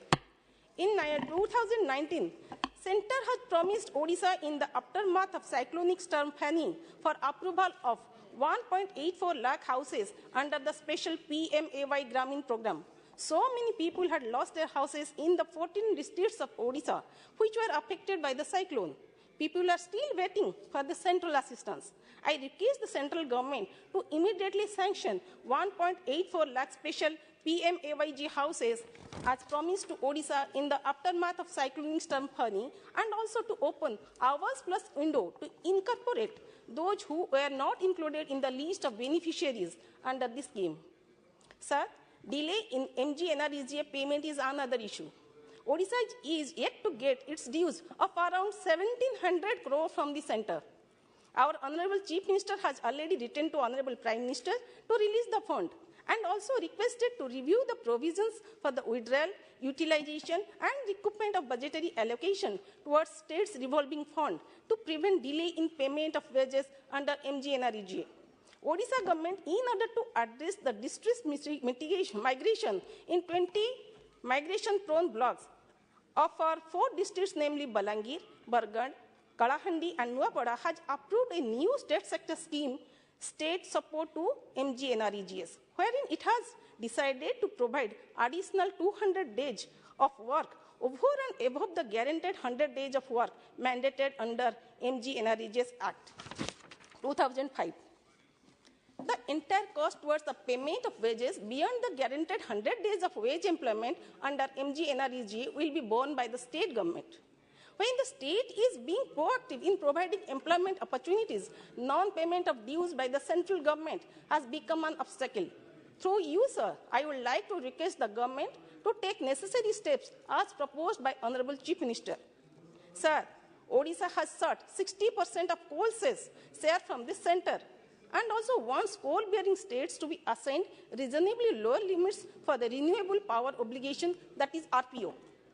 Further, renewable energy projects in the coal-bearing states should be funded from National Clean Energy Fund, NCEF. While the rate of royalty on coal has not been revised for more than 4 years, the central government has enhanced the clean environment cess on coal. Odisha's demand should be considered as the same, is based on merit. Sir, at present, GST on Kendu leaves has been fixed at 18%. Central tax on Kendu leaf was earlier 0. Considering the difficulties of the tribal people and the livelihood problems they are facing after GST, I request the central government to place the matter before the GST Council and reduce the GST on Kendu leaves from 18% to 5%. I also demand that Jagannath International Airport in Puri to be completed in a timely manner, and another airport may be considered in Jajpur, keeping in view of the importance of district from industrial, religious and tourism perspective. That is my constituency also, sir. Further, I urge the government to add direct air routes from Bhubaneswar to Dehradun and Bhubaneswar to Sirdi. Tourists from Odisha visit religious pilgrimages in Uttarakhand and Sirdi, and vice versa. However, due to no direct flight connection between these cities is proving to be costly for the people. Direct flights would be cost-effective and time-effective for the people of Odisha. Sir, I will raise some issues of my constituency. Sir, Jajpur is famous for tourism. Vaishnav, Saiva, Sakta, all the tourist destinations are there in my constituency. Besides, the district has a rich legacy so far as Buddhism is concerned. I demand that these tourist spots to be developed with central assistance and Buddhist sites be covered under Buddhist circuit. Ministry of Railway had announced that it would redevelop railway stations in Odisha. The ministry had narrowed down 12 stations in Odisha, namely Puri, Bhadrak, Barampur, Cuttack, Jajpur Keonjhar Road, Khordha Road, Rayagada, Sambalpur, Baleshwar, Jharsuguda, Raurkela and Bhubaneswar. The ministry had said that modernization and redevelopment would be up to the international standards. An MOU was also signed between Bhubaneswar Development Authority and East Coast Railway to construct a modern station building at Bhubaneswar at the cost of the state government. However, no steps have been taken by the Ministry of Railways to modernize the other 11 stations. I request the Ministry of Railways to put into motion the redevelopment and modernization of other 11 stations as well. Through you, sir, I also request the Honorable Railway Minister for urgent action on Jajpur-Dhamra line. Sir, to conclude, recently in Padmapur, Odisha, Honorable Railway Minister had announced that railway projects are pending because of lack of land under allotment. Once the land is allotted, projects will take off the next day. However, I have a question here. Why are the projects for which land has already been allotted still lagging and have not been completed yet? As on 1st April 2021, railway projects costing Rs 55,219 crore for 4,643 kilometers length, falling fully or partly in the state of Odisha were pending for completion. These include 11 new line projects covering a length of 1460 km at a cost of Rs 20,346 crore. One GC project covering a length of 159 km at a cost of 1455 crore and 25 doubling projects covering a length of 3024 km at a cost of Rs 33,418 crore spending. Different railway projects in Odisha are in incomplete stage. I request the central government to look into the matter. With these words, I conclude. Thank you. Shri मालूक नागर जी। धन्यवाद साहब, आपने बोलने का मौका दिया। और corona महामारी के बाद देश जिन हालातों से निकल रहा है, उसमें देश जो तरक्की कर रहा है, ये बहुत अच्छी बात है। और भारत सरकार ने देश के तमाम उपक्रमों को, तमाम विभागों को बहुत सहायता दी, लेकिन किसानों को कोरोना कार्यकाल में उनकी फसलें सड़ी, उनके दूध फट गए, उनको जो कंपनसेशन मिलना चाहिए था वो नहीं मिल पाया। लेकिन देश की स्थिति ने और जो किसानों ने अपने आप को संभाला, तो पश्चिमी उत्तर प्रदेश और देश के काफ़ी हिस्सों में गन्ना किसान हैं और गन्ने का रेट पिछले 7 सालों से केवल 10 रुपये प्रति क्विंटल बढ़ा है, जबकि कोरोना कार्यकाल में पिछले 2 सालों में चीनी का रेट करीब 1.5 गुना और 1.25 गुना हुआ है। तो जो पिछले 7 सालों की सरकार के द्वारा बढ़ी गई महंगाई का जो आंकड़ा है, उसके हिसाब से भी लगाएं तो 7 साल में करीब 55 और 60% के करीब बैठता है। तो जो गन्ने का रेट 340 था और 350 केवल हुआ है, तो 1.5 गुना करके 500 से ऊपर बैठता है। तो एक तो गन्ने किसान के बारे में सोचा जाए, उसके खाद के भी रेट बढ़े, बिजली के बिल के रेट बढ़े, मशीनरी के रेट बढ़े, जीएसटी लगी, तो गन्ने का रेट बढ़ाया जाए और कम से कम 500 रुपये क्विंटल प्रति करा जाए। और जहां से मैं आता हूं पश्चिमी उत्तर प्रदेश, अध्यक्ष जी, वहां मेरठ और आगरा और दिल्ली कभी बराबर की हैसियत में देश में हुआ करते थे। और कोरोना कार्यकाल के बाद में केसों की संख्या, कोर्ट केसों की संख्या इतनी बढ़ गई, इतनी पेंडिंग हो गई, यहाँ से इलाहाबाद जाने के लिए इतनी दिक्कतों का सामना उठाना पड़ता है। और जो लखनऊ और इलाहाबाद थोड़ी सी दूरी पे ही जो 2 जगह हाई कोर्ट है, तो ये अच्छी बात है, लेकिन ये बहुत बुरी बात है कि पश्चिम उत्तर प्रदेश के लोगों को 12-12, 14-14 घंटे ट्रेनों में जूझ करके उनके सीटें नहीं मिलती, बहुत परेशान हो जाते हैं। तो पश्चिमी उत्तर प्रदेश में और मेरठ में हाई कोर्ट की स्थापना कराने के बारे में सरकार जरूर सोचे। आज मैं ये मांग कर रहा हूं। और हस्तिनापुर है वहीं पे, अभी दिल्ली से मेरठ के लिए रेल चली है, तो मैं मांग करता हूं कि दिल्ली से मेरठ जो रेल गई है उसको हस्तिनापुर और बिजनौर तक ले जाया जाए और सीधा उठा करके मेरठ से मुजफ्फरनगर को भी जोड़ा जाए, जिससे वहां की जो पूरा इकोनॉमी में जो योगदान है उसको देखते हुए उन लोगों को वंचित ना रखा जाए। और साहब मैं एक बात और कहना चाहता हूं, जो वहां पे किसानों में ही जो पिछड़े आते हैं, जिनमें जाट, गुजर, यादव, पाल, सैनी, कश्यप, सुनार, लोहार, कुम्हार, वे तमाम दलित और अकलियत समाज के लोग वहां पे हैं और उनको भी न्याय मिलेगा। और एक दो चीज में यहाँ पे वित्त मंत्री जी बैठे हैं, कहना चाहता हूं कि सरकार एक अमेंडमेंट लेके आई, एक नया बिल लेके आई एनसीएलटी से रिलेटेड, सरकार एक बिल लेके आई रेरा से रिलेटेड। अब उसमें जो 100 लोग हैं और 2 लोगों को रिलीफ देने के लिए 98 लोगों को मार देते हैं, तो सरकार 2 लोगों को रिलीफ दे और को अच्छी बात है, लेकिन 98 लोगों को कैसे बचाया जाए इसके बारे में जरूर सोचे। और सही इसी पैटर्न पे रेरा में 4 लोगों को रिलीफ देने के लिए 96 लोगों को मार देते हैं, तो इसके बारे में जरूर सोचें, 4 को रिलीफ दें और जो बाकी बचे हुए 96 हैं वो ना मरें, उनके लिए कैसे उनको सुविधा दी जाए। अब मान लो एक कंपनी है और उसमें 4 लोग कोर्ट में चले गए रेरा के में या एनसीएलटी के में और उन्होंने रिलीफ ले लिया कि इनके पैसे तुरंत वापस करे जाएं।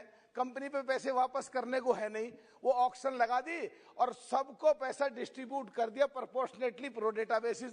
तो जो 96 लोग थे वो सब मर गए। तो इसमें जरूर सोचें कि जो सरकार जनहित की वजह से जो दोनों इन लॉ को लेके आई है वो जनहित में नहीं है, कहीं ना कहीं शेडो दूसरी डाल रहे हैं। तो इस बारे में भी जरूर सोचें।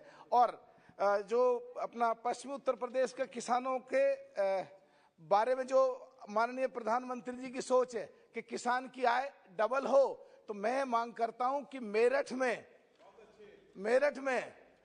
बिट्टू थैंक यू, कि मेरठ में एक प्रशिक्षण शिविर लगाया जाए जिसमें किसानों को ट्रेंड करें और जिसमें नए नए तरीके के फूल, नए नए तरीकों की सब्जियां, नए नए तरह की फसल और कैसे आय डबल हो इसके लिए किसानों को ट्रेंड करे जाएं। अभी जो अपने बिट्टू भाई बिट्टू भाई बैठे हैं, जब ये पूरी चर्चा चल रही होती है कांग्रेस में अकेले बिट्टू भाई है, जब बैठते हैं भी एक और आ गए हैं, नहीं पूरी कांग्रेस खाली पड़ी होती है। तो सब मैं don't get distracted. Go on with your speech. हाँ बस सब कंक्लूड कर रहा हूँ, बस एकदम मैं कंक्लूड कर रहा हूँ साहब। तो मैं कहना चाहता हूँ कि अभी दिन में हमारा एक प्रश्न था ट्राइबल यूनिवर्सिटी का, तो देश में 370 हटने के बाद जो देश में एक बहुत एक अच्छी शुरुआत हुई है, जम्मू कश्मीर में आज़ादी मिली है तमाम पिछड़ों को, एससी को, एसटी को, और पूरा देश उधर देख रहा है। तो मैं ये भी मांग करता हूं यहाँ पे मंत्री जी से कि जम्मू कश्मीर के जो एसटी में आते हैं गुजर मुसलमान या गुजर बकरवाल, उनके लिए भी जो देश की सीमा हिंदुस्तान और पाकिस्तान की सीमा पर जो सारे लोग हैं वो 29.4%, उनके लिए एक यूनिवर्सिटी बनाई जाए जिससे उनके बच्चे पढ़ लिख करके देश के लिए जो जान देते हैं, देश के लिए जो फौजियों की तरह लड़ते हैं, वो भी पढ़ लिख करके देश में अच्छी मुख्य धारा में आ सकें। बहुत बहुत धन्यवाद sir. Shri Bibi Patil ji. Chairman, sir, thank you.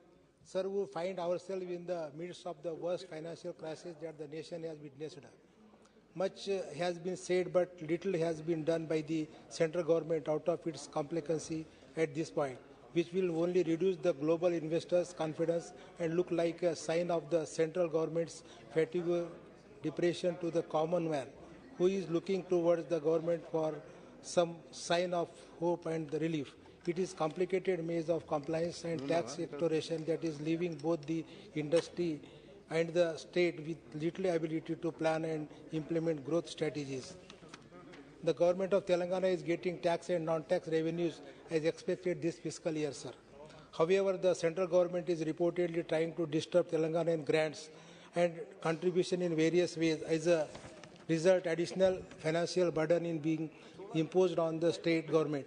It is to be mentioned that only 85 crore was approved as a grant by the center in October. However, because of state government's tax income, the development activities are going on without any hindrance. Telangana state was supposed to get rupees 40,000 crore in financial year 22-23 from the center by way of fiscal responsibility and budget management (FRBM) rules. Initially, the FRBM was fixed to 54,000 crore, but later it was reduced to 39,000 crore by the union government, which resulted in direct cut of 15,000 crore. Based on the FRBM limit, the state government was planning to implement some welfare programs and schemes. Now all that has been derailed. Similarly, the center announced 0.5% of FRBM to best performing states and also to those states which implementing reforms in electricity sector by fixing meters to agriculture pump sets, etc. As the state government has refused to implement power reforms, it has lost another 6,000 crore, sir. The state was also deprived another 20,000 crore assistance from various financial institutions for taking up irrigation projects and thermal power plants. Institutions such as Power Financial Corporation, Rural Electrification Corporation have not disbursed loans for the last several months on the ground that they come under FRBM limits, sir. I would like to state that under the Andhra Pradesh Reorganization Act 2014, which provides special assistance for the development of 9 backward districts of Telangana under the BRGF. The central government has released so far rupees 450 crores in 4 installments each. The installment for year 19, 20, 21, 22, 22, 23, rupees 1350 crores are due for release. I request the government to kindly release the pending installments at the earliest. Even the Niti Aayog has recommended to the Department of Expenditure, Ministry of Finance and Government of India to release the said amounts. Secondly, Mission Bhagirath, which is to supply drinking water to all the households in Telangana state, is a unique initiative to fulfill the basic needs of people, and this scheme is being lauded at the national level also. Telangana government has already projected the requirement for the operation and maintenance of the project around rupees 12,772 crores for the year 21-22. 25-26, considering the unique nature of the projects, for which our Honorable CM KCR Saab has already submitted the representations to Finance Commissioner requesting additional allocation. It may kindly be taken up as no action has still been taken in this regard. Further, I would like to mention that the geographically terrain of Telangana is such that the major rivers like Godavari and Krishna flow deep below the ground level, and therefore irrigation is possible only with multi-stage lift irrigation schemes, which requires large capital investment as well as provision of operation and maintenance and power consumption. These lift irrigations are crucial for the improvement in the farmers' income and growth in agriculture, sir. Representation by our Honorable CM KCR, sir, has already been submitted. Finance Commission requesting additional allocation for 40,169 crore towards the operation and maintenance for lift irrigation projects. I request the government to kindly intervene and get the needful done, as this will help in farmers' income and growth in the agriculture. I urge the government to adopt consultative approach with the opposition parties, the state government and the industry representatives to boost confidence in our economy. It is imperative for us to analyze where we stand if the economy must revive. With these few words, I conclude, sir. Thank you, sir. Thank you. Thanks a lot.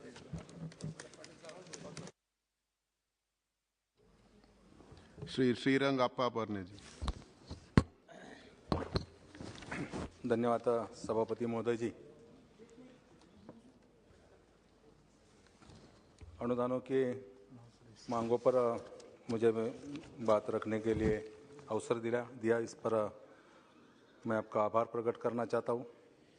अध्यक्ष जी, गए 8 सालों में प्रधानमंत्री जी नरेंद्र मोदी जी के नेतृत्व में देश में प्रगति पर काम कर रहा है और कई सारी योजनाएं जैसे कि रोड की या रेल की हो, कई सारी योजना धीमे गति से काम कर रही, जैसे कि माननीय गडकरी के नेतृत्व में पूरे भारत में रोड का काम जलद गति से हो रहा है, लेकिन जलद गति से होने से क्वालिटी मेंटेन नहीं होती। इस पर भी मैं ध्यान आकर्षित करना चाहता हूँ। रेल विभाग द्वारा कई सारे काम मंजूर हुए, लेकिन ये काम धीमे गति से चल रहे। मेरे चुनाव क्षेत्र में करीबन 3-4 साल पहले तीसरा और चौथा ट्रैक को लोनावाड़ा से पूना तक मंजूरी मिली थी, लेकिन आज उस पर काम नहीं हो रहा है। कई सारे ऐसे काम हैं उस मार्ग पर, जैसे कि अंडरपास के, ओवरब्रिज के, वो धीमे गति से चल रहे। तो मेरी मांग रहेगी खास कर कि ये सभी जितने ठेकेदार काम लेते वो समय पर काम नहीं करते, वो समय पर काम होना आवश्यक है। कोविड काल में जैसे कि कई सारे ट्रेन, पूना से मुंबई तक चलने वाली ट्रेन, दूरी की ट्रेन बंद की गई थी, तो उसमें से कई सारी ट्रेन चालू हुई, लेकिन आज भी कई सारी ट्रेनों चालू करने की आवश्यकता है। वहाँ करजत लोनावाड़ा में ट्रेन का ठहराव बंद किया है, वो भी चालू करने की आवश्यकता है। माननीय अध्यक्ष महोदय, मैं खासकर वित्त मंत्री से ये भी कहना चाहता हूँ कि मेरा क्षेत्र पर्यटकों के दृष्टि से बहुत अच्छा क्षेत्र है, जैसे कि लोनावाड़ा, खंडाला, माथेरान जैसे हिल स्टेशन है, कार्ला, भाजा, घारापुरी जैसे ऐतिहासिक स्थल है, और शिवाजी महाराज के टाइम से वहाँ जैसे किले, कई सारे किले, तो पर्यटकों को आकर्षित करने के लिए सरकार द्वारा ऐसा कोई कदम नहीं उठाया जाता। मुंबई और पूना के करीब होने के कारण कई सारे पर्यटक दुनिया और देश में से आते, उनको सुविधा की कमी होने के कारण या पर्यटक आते नहीं, तो ज़्यादा से ज़्यादा सुविधा अगर मिल जाती, केंद्र सरकार द्वारा वहाँ रास्ते की सुविधा देनी आवश्यक है, पार्किंग की सुविधा देनी आवश्यक है, और ये सुविधा अगर मिलती तो पर्यटकों को चालना मिलेगी। माननीय अध्यक्ष महोदय, पूना और पिंपरी चिंचवड शहर महाराष्ट्र में मुंबई के बाद सबसे बड़े शहर है, और इस शहर में जाने वाले पूरे जितने रास्ते वो नेशनल मार्ग हैं, और NH होने के कारण पुणे के करीब, जैसे कि पुणे से नगर रोड, पुणे से चाकण रोड जो सीधा चलता है नासिक तक, दूसरा कात्रज से कोल्हापुर लेके बेंगलोर तक चला जाता है, उस मार्ग पर अगर ओवरब्रिज बना दिया जाए NH पर, तो निश्चित रूप से एक सुविधा प्राप्त होगी, जो ट्रैफिक जाम की समस्या है वो छूट जाएगी। दूसरा, पूना पिंपरी चिंचवड को ट्रैफिक की जाम समस्या ये भी होती है कि हिंजवड़ी जैसे IT park, Talegaon, Chakan industry, ये बहुत सारे इंडस्ट्री हब है दुनिया के, और देश के विभिन्न राज्यों में कई सारे वहाँ नौकरी के लोग आते, और वहाँ अगर उस मार्ग पर, उस सेक्टर पर अगर ज़्यादा से ज़्यादा अच्छा काम हो जाए, केंद्र सरकार द्वारा मेट्रो का काम चल रहा है, जैसे कि पूना से हिंजवड़ी तक मेट्रो का काम चलना है, पुणे से पिंपरी चिंचवड तक मेट्रो का काम चल रहा है, अगर इस मेट्रो को बढ़ावा दिया जाए चाकण इंडस्ट्री, तळेगाव इंडस्ट्री तक, तो लोगों को सुविधा प्राप्त होगी। दूसरा एक कहना चाहता हूँ कि जो मेट्रो को मंजूरी मिली है पूना से पिंपरी तक, वहाँ पिंपरी से निगड़ी भक्ति शक्ति तक मंजूरी के लिए केंद्र सरकार के पास कई दिनों से फाइल पड़ी है। ये मंजूरी अगर मिलती तो निश्चित रूप से सुविधा प्राप्त होगी। दूसरा एक मार्ग है, जैसा कि NH4 जो देवरोड से चाकण तक जाता है, हेवी ट्रैफिक वहाँ रहती है, ये मार्ग पिंपरी चिंचवड शहर से गुजरता है। या इस शहर पे, इस मार्ग पर अगर नया DP बनाया जाए और उसमें सर्विस रोड और अंडरपास किया जाए, तो लोगों की समस्या दूर होगी। या कई सारे ऐसे मार्ग है, इस मार्ग पर हमेशा ट्रैफिक जाम होती है, इस मार्ग पर काम करने की आवश्यकता है। ये भी मैं कहना चाहता हूँ कि पिंपरी-चिंचवड शहर में से पवना इंद्रायणी नदी गुजरती है। इस नदी की सुधार के लिए केंद्र सरकार के पास मंजूरी के लिए प्रस्ताव भेजा है।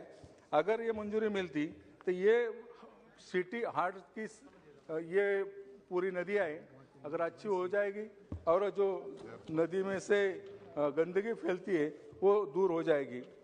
मेरे क्षेत्र में नया एयरपोर्ट बन रहा है पनवेल नई मुंबई के करीब, और उस करीब राज्य सरकार द्वारा मुंबई से कोस्टल रोड भी बन रहा है, और ये पूरा भारतवर्ष के लिए एक महत्वपूर्ण शहर आगे चलकर बन रहा है नई मुंबई के करीब।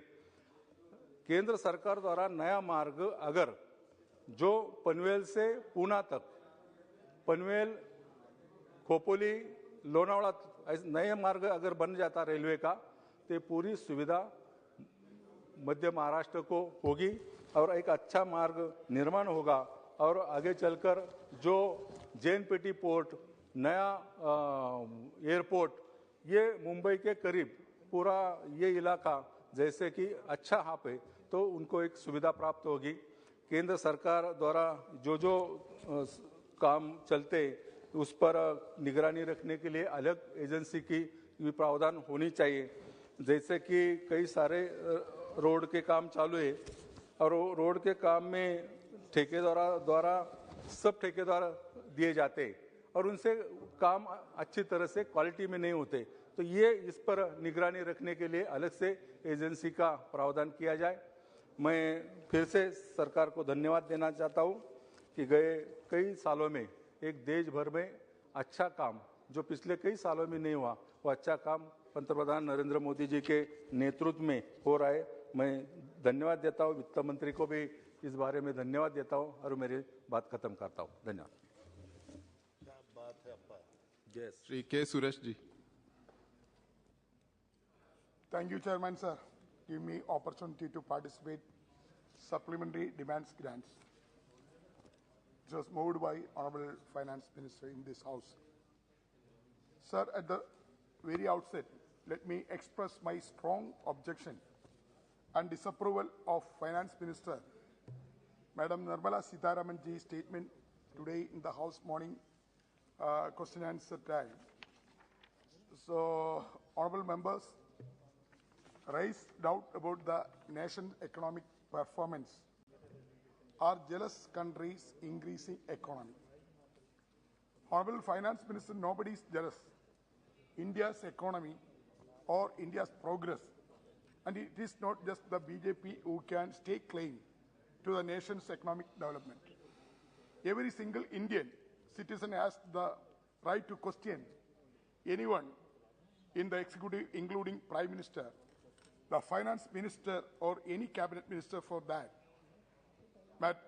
matter.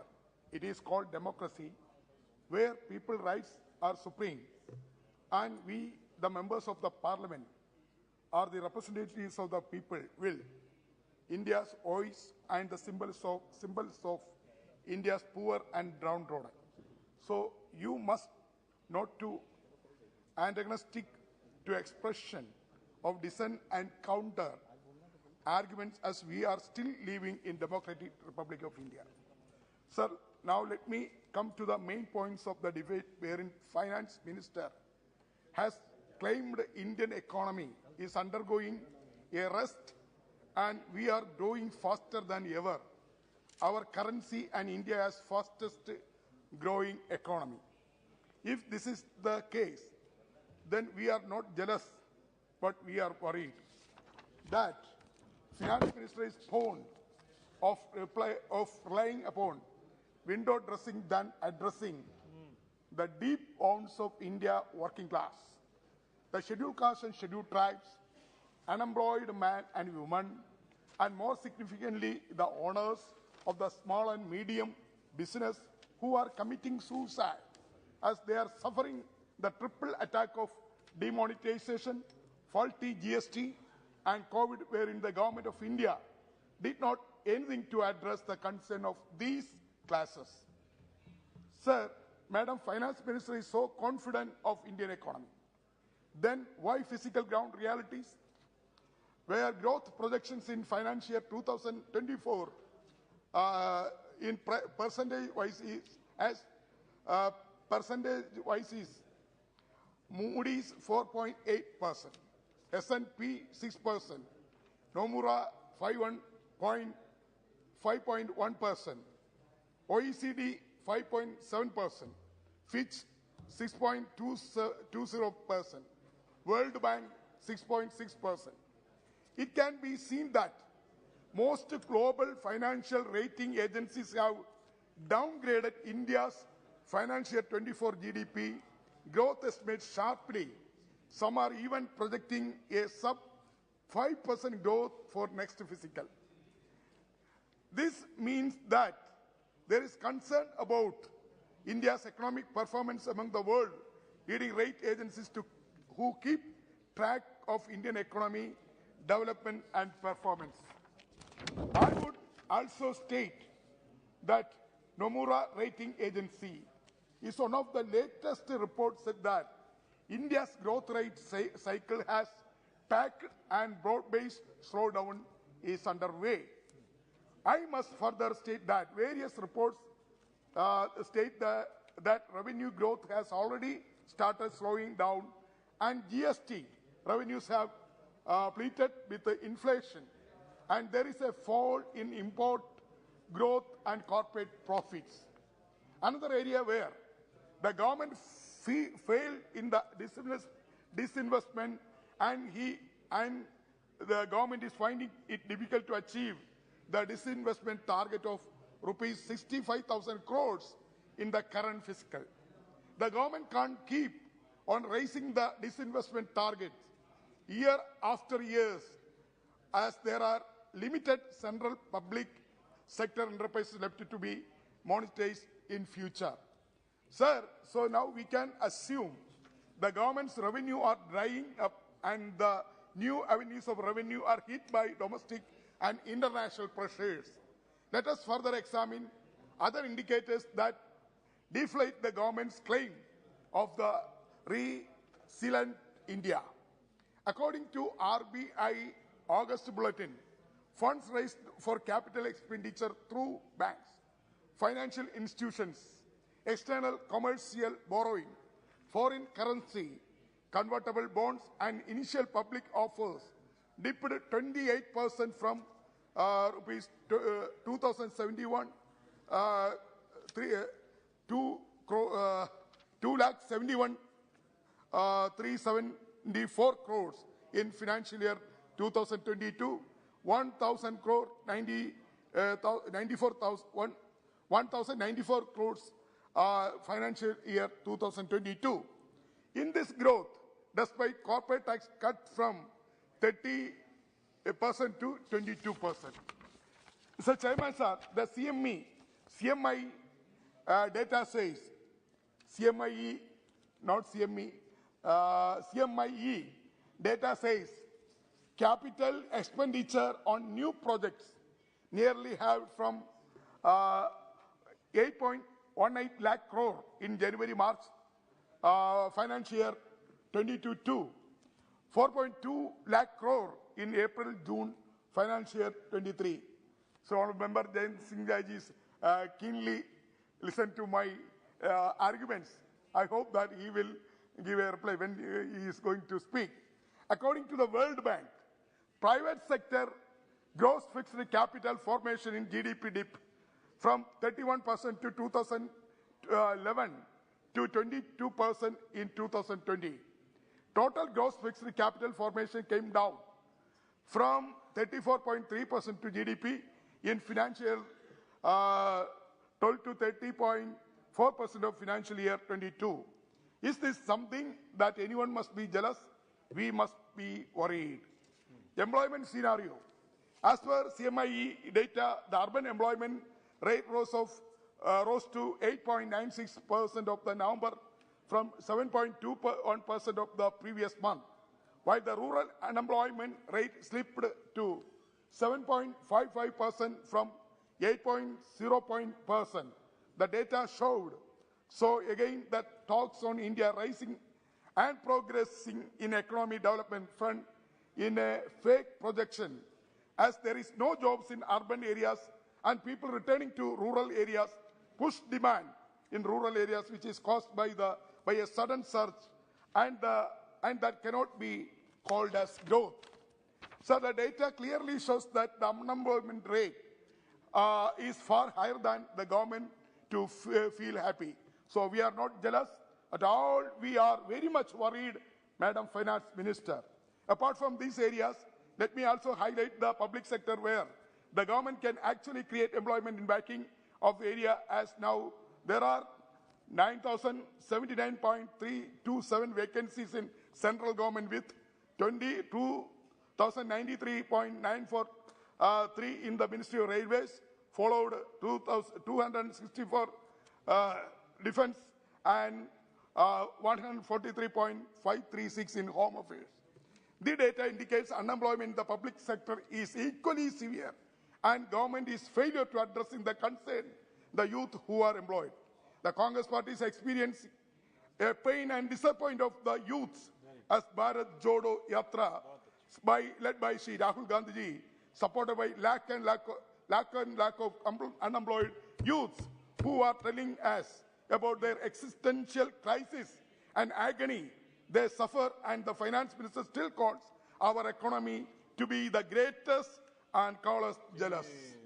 So, apart from this, I would like to state that owing the financial crisis, the Indian government must be not grant to financial support Kerala state, and the government of Kerala has submitted the wasted precious public resources introducing Silver Line rail project, which is nothing but a wasteful expenditure of public money. I am pointing out the Kerala issue, sir, in the supplementary demands grants. Sir, the government of Kerala pressurizing to central government. I am concluding. The government of Kerala is pressurizing to central government to get a sanction from Ministry of Finance as well as Ministry of Railways for Silver Line. That is highly objectionable. That is anti-people project. That's why I would like to request Honorable Finance Minister through you, sir. Silver Line is anti-people project. That project will not clear from Government of India. Sir, Vande Bharat train, Kerala is not considered. Sir, All India Medical Institute, Kerala is not considered. And our railway zone, Kerala request is not considered. And also flood relief during 2018 flood. At that time, central government has given a rice and wheat. Now they are asking money. Central government is asking money for flood relief materials. That is very, very objectionable, sir. Sir, you know, sir, Andhra is also very important about the NRIs. Gulf Malayalis earning crore and crore rupees for the government of India. But at the same time, after COVID, lakh of Gulf Malayalis returns from Gulf to Kerala. There is no rehabilitation package for Gulf returnees in Kerala. That also, so many proposals has been given. Sir, what is the natural rubber prices falling day by day? Earlier, 240 to 250 per kg they are getting the small and marginal farmers. Now they are getting 100 rupees or 140 rupees. What is the situation, sir? 100 and 140 rupees. How they can live? How they can cultivate the rubber? Sir, and also, sir, in Kerala, you know, cashew industries are also facing severe crisis. Cashew. There is no financial support from Government of India to reviving the cashew industry. Cashew industry also earning crore and crore foreign exchange to India. But at the same time, Government of India is not supporting the cashew workers as well as cashew entrepreneurs. That also we are facing big issues, sir. Sir, in my parliamentary constituency, Kuttanad, farmers is crying. There is no any package for paddy farmers in Kuttanad. So I would like to request Honorable Finance Minister, her next budget, 1,000 crores rupees to be included in the budget proposal for the package of Kuttanad paddy farmers. Sir, in my parliamentary constituency is a very backward constituency. So Government of India is going to start 140 medical colleges. So I am requesting through you, sir, one medical college should be set up in my parliamentary constituency, Changanur. Sir, finally, Shabarimala. I don't know, you are very much aware of Shabarimala. Majority of the devotees are coming from Andhra Pradesh, Telangana and Karnataka. Shabarimala is part of my constituency. All the devotees coming to my place, Changanur, from there they are going to Shabarimala. But so far, Shabarimala pilgrims are facing so many problems. But the government of India is not supporting Shabarimala package. There is a need for a package for Shabarimala pilgrims. So Shabarimala also in this season already pilgrims have started. Lakh of devotees are coming every day from Andhra, Karnataka, Telangana. So there is no facility to provide all the devotees in Sannidhanam and Pamba and Changanur, other places.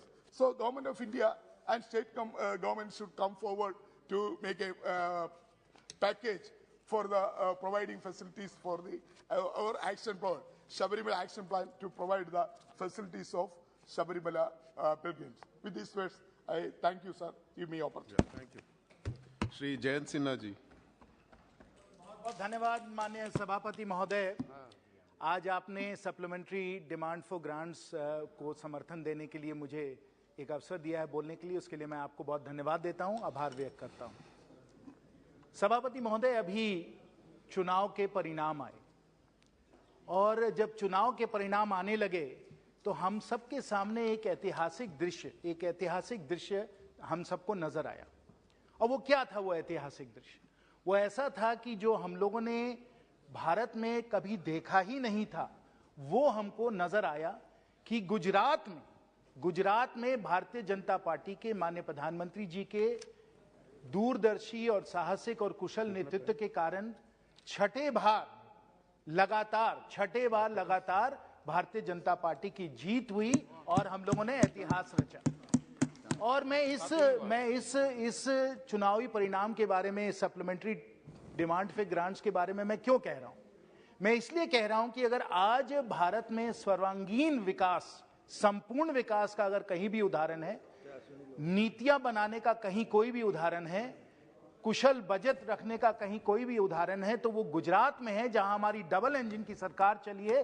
और अब वही कुशल नीति, वही नेतृत्व अब भारत को भी मिल रहा है और इस सप्लीमेंट्री डिमांड फॉर ग्रांट्स में वो नजर आ रहा है। और वही जो हमें सफलता गुजरात में मिली है, वही सफलता मुझे पूरा विश्वास है और मुझे लगता है माननीय सदस्य भी मेरे साथ इसमें सहमत होंगे कि जो सफलता हमें गुजरात में मिलती आई है चुनावी परिणाम में, वो हमको भारत में भी मिलती आएगी, क्योंकि वही कुशलता, वही जनहित, वही सार्वजनिक सोच के साथ हम लोग ऐसे बजट बनाते हैं। इस बजट में 3-4 ऐसे बिंदु हैं जिस पे मैं आपका ध्यान आकर्षित कराना चाहता हूं और जनता का ध्यान आकर्षित कराना चाहता हूं।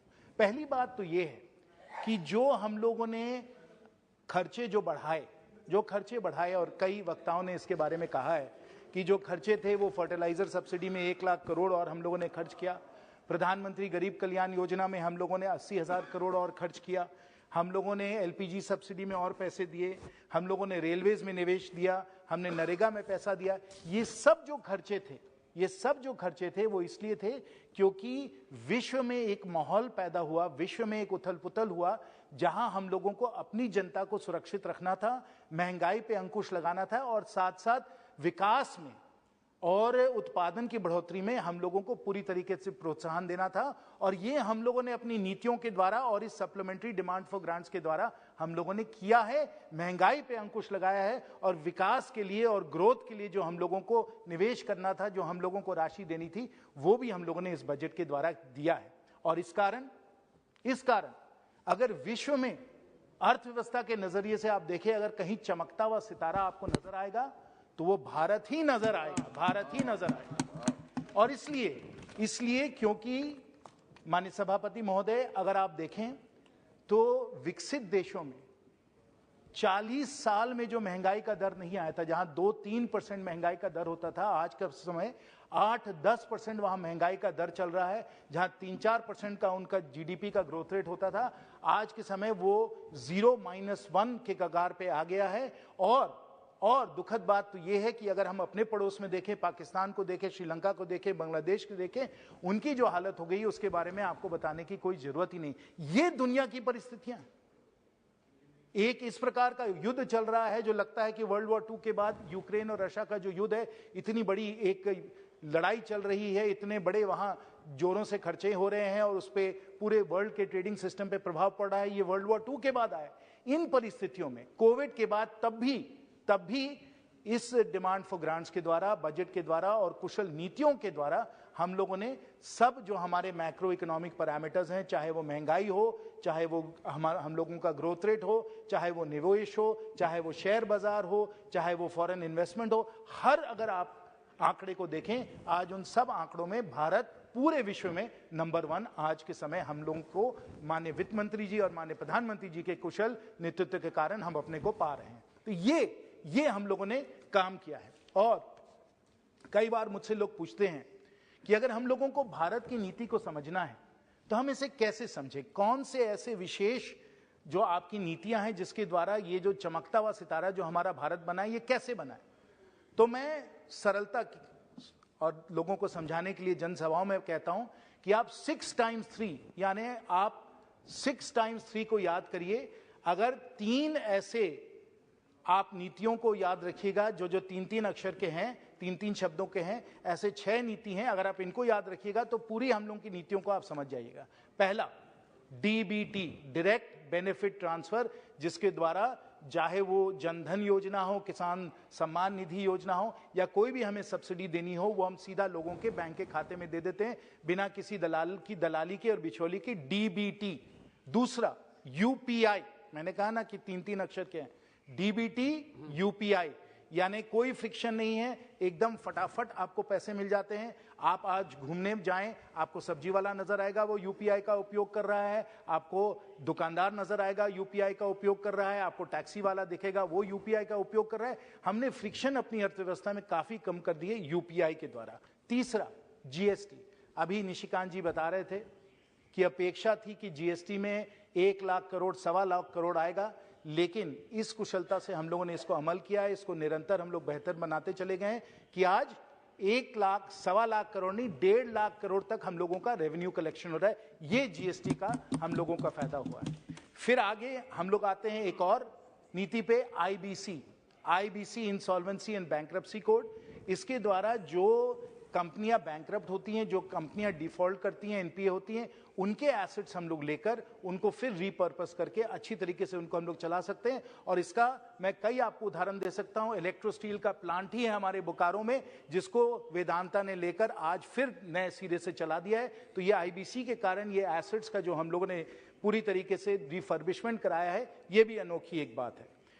फिर मैं 5वीं बात पे आता हूं, AIL, एयर इंडिया लिमिटेड। इस पे भी चर्चा हुई थी, माननीय शशि थरूर जी ने इसके बारे में कहा, माननीय निशिकांत जी ने भी इसके बारे में कहा। मैं सिर्फ आप लोगों का इस पे एक महत्वपूर्ण निवेश के बारे में बताना चाहता हूं। कल ही अगर आपने अखबार में पढ़ा होगा, आपने देखा होगा कि एयर इंडिया अब टाटा ने जिसने ले ली है, उसमें 500 प्लेन का एयर इंडिया कह रहा है वो ऑर्डर करेगा। 500 प्लेन में आपको नैरो बॉडीज भी मिलेंगे, वाइड बॉडीज भी मिलेंगे। ये निवेश हो रहा है क्योंकि हम लोगों ने एयर इंडिया का प्राइवेटाइजेशन किया, एयर इंडिया टाटा के पास गया, टाटा अब निवेश कर रहा है। इसमें रोजगार का भी सृजन होगा, इसमें निवेश भी होगा और दूर दूर तक अगर आपको जहां भी जाना होगा आप विमान सेवा आपको मिल जाएगी। ये भी हम लोगों ने एविएशन में एयर इंडिया के प्राइवेटाइजेशन के द्वारा हम लोगों ने किया है। ये भी एक 3 अक्षर का शब्द है, AIL, इसको भी आप समझ लीजिए। और अंतिम, और अभी सुरेश जी ने कहा कि उनको चिंता है रोजगार के बारे में, हम सबको चिंता है रोजगार के बारे में। हम चाहते हैं कि हमारे युवा जो हैं, प्रतिभावान, ऊर्जावान हमारे युवा वर्ग के लोग हैं, इन लोगों को बेहतर से बेहतर रोजगार मिले और उनकी प्रोडक्टिविटी वर्ल्ड क्लास हो और उनको आगे के समय भी, आज सिर्फ नहीं, आगे के समय भी उनको अच्छे करियर के अपॉर्चुनिटीज मिले। और इसमें माननीय वित्त मंत्री जी ने बहुत बढ़िया एक नीति बनाई है, माननीय प्रधानमंत्री जी ने इसकी घोषणा की, और वो है एक और 3 अक्षर का एक मामला, और वो है PLI, production linked incentives. Production linked incentive सिर्फ एक क्षेत्र में नहीं, अनेकों क्षेत्रों में, करीब 15 क्षेत्र में प्रोडक्शन लिंक्ड इंसेंटिव्स को हम लोगों ने लागू किया है। इसके द्वारा नए नए कारखाने खुल रहे हैं जो हम लोगों के लिए, हमारे अर्थव्यवस्था के लिए, आगे के भविष्य के लिए बहुत ही महत्वपूर्ण सेक्टर्स हैं, जैसे कि सोलर पैनल मैन्युफैक्चरिंग, जैसे बैटरी मैन्युफैक्चरिंग, जहां सेमीकंडक्टर मैन्युफैक्चरिंग है। उसके बारे में मैं सेमीकंडक्टर मैन्युफैक्चरिंग के बारे में बताऊं कि गुजरात में फॉक्सकॉन और वेदांता का सेमीकंडक्टर मैन्युफैक्चरिंग का शायद 1 लाख करोड़ का कारखाना आ रहा है, वो भी पीएलआई के द्वारा आ रहा है। और इसके कारण गुजरात को तो विकास मिलेगा ही मिलेगा, लेकिन हम भी अपने देश को, अपनी टेक्नोलॉजी को सुरक्षित रख पाएंगे, क्योंकि सेमीकंडक्टर्स के लिए हमें बहुत जरूरत है। अगर हमारी आधुनिक अर्थव्यवस्था होनी है, अगर हमको इलेक्ट्रिक व्हीकल्स हम लोग चाहते हैं, कंप्यूटर हम लोग चाहते हैं, नई नई टेक्नोलॉजी अपनाना चाहते हैं, तो जब तक हम अपने देश में सेमीकंडक्टर्स नहीं बना पाएंगे तो हम आगे विकास नहीं कर सकते हैं। तो जैसे मैंने कहा 6x3, ये 6 नीतियां हैं, 3-3 अक्षरों वाली। इनको मैं विपक्ष के सब अपने साथियों को मैं कहूंगा, ये कुंजी बना लीजिए, इनको लिख लीजिए। जब भी आप भूल जाएं कि विकास क्या हो रहा है तो इस कुंजी को देख लीजिए। 6x3 सरल एक फॉर्मूला है, उसका उपयोग करिएगा, आपको पता चल जाएगा। और मुझे लगता है आप मेरे साथ पूरी तरीके से सहमत भी होंगे कि ये 6x3 का फॉर्मूला जो है बहुत ही कामयाब हुआ है, बहुत सफल हुआ है और बहुत प्रभावशाली हुआ है।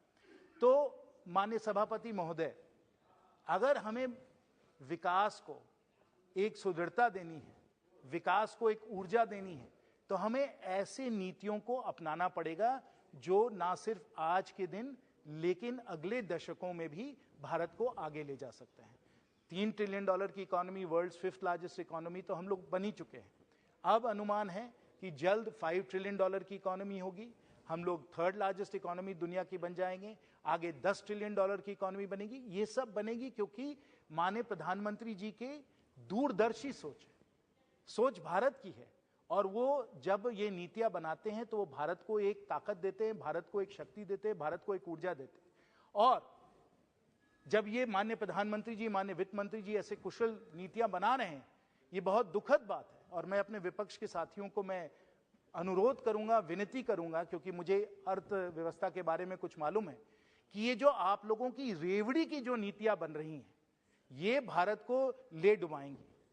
जहां जहां डबल इंजन की सरकार है, हम लोग अपने राज्यों को हम लोग स्टेबल रखें, राज्यों में हम लोग अच्छी हम लोग नीतियां बना रहे हैं, वित्तीय परिस्थितियों को संभाले हुए हैं। लेकिन जहां जहां डबल इंजन सरकार नहीं है, चाहे वो राजस्थान हो, चाहे वो पंजाब हो, चाहे वो वेस्ट बंगाल हो, और अब हिमाचल हो, दिल्ली हो, सब जगह चाहे वो रेवड़ी वाला मामला हो, संदेश वाला मामला हो, जलेबी वाला मामला हो, हम लोग सिर्फ यही देख रहे हैं। हम लोग सिर्फ इस प्रकार की सस्ती लोकप्रियता के लिए हम देख रहे हैं कि नीतियां बनाई जा रही हैं। और अभी जो ओल्ड पेंशन स्कीम की जो बात चली है, इसमें देखिए, आप चाह रहे हैं कि आज आप इससे फायदा लें, आप इसके द्वारा अपने पैसे और अपनी आमदनी को बढ़ाएं। मैं राज्य की बात कर रहा हूं, लेकिन आप किसका पेट काट के ऐसा कर रहे हैं? आप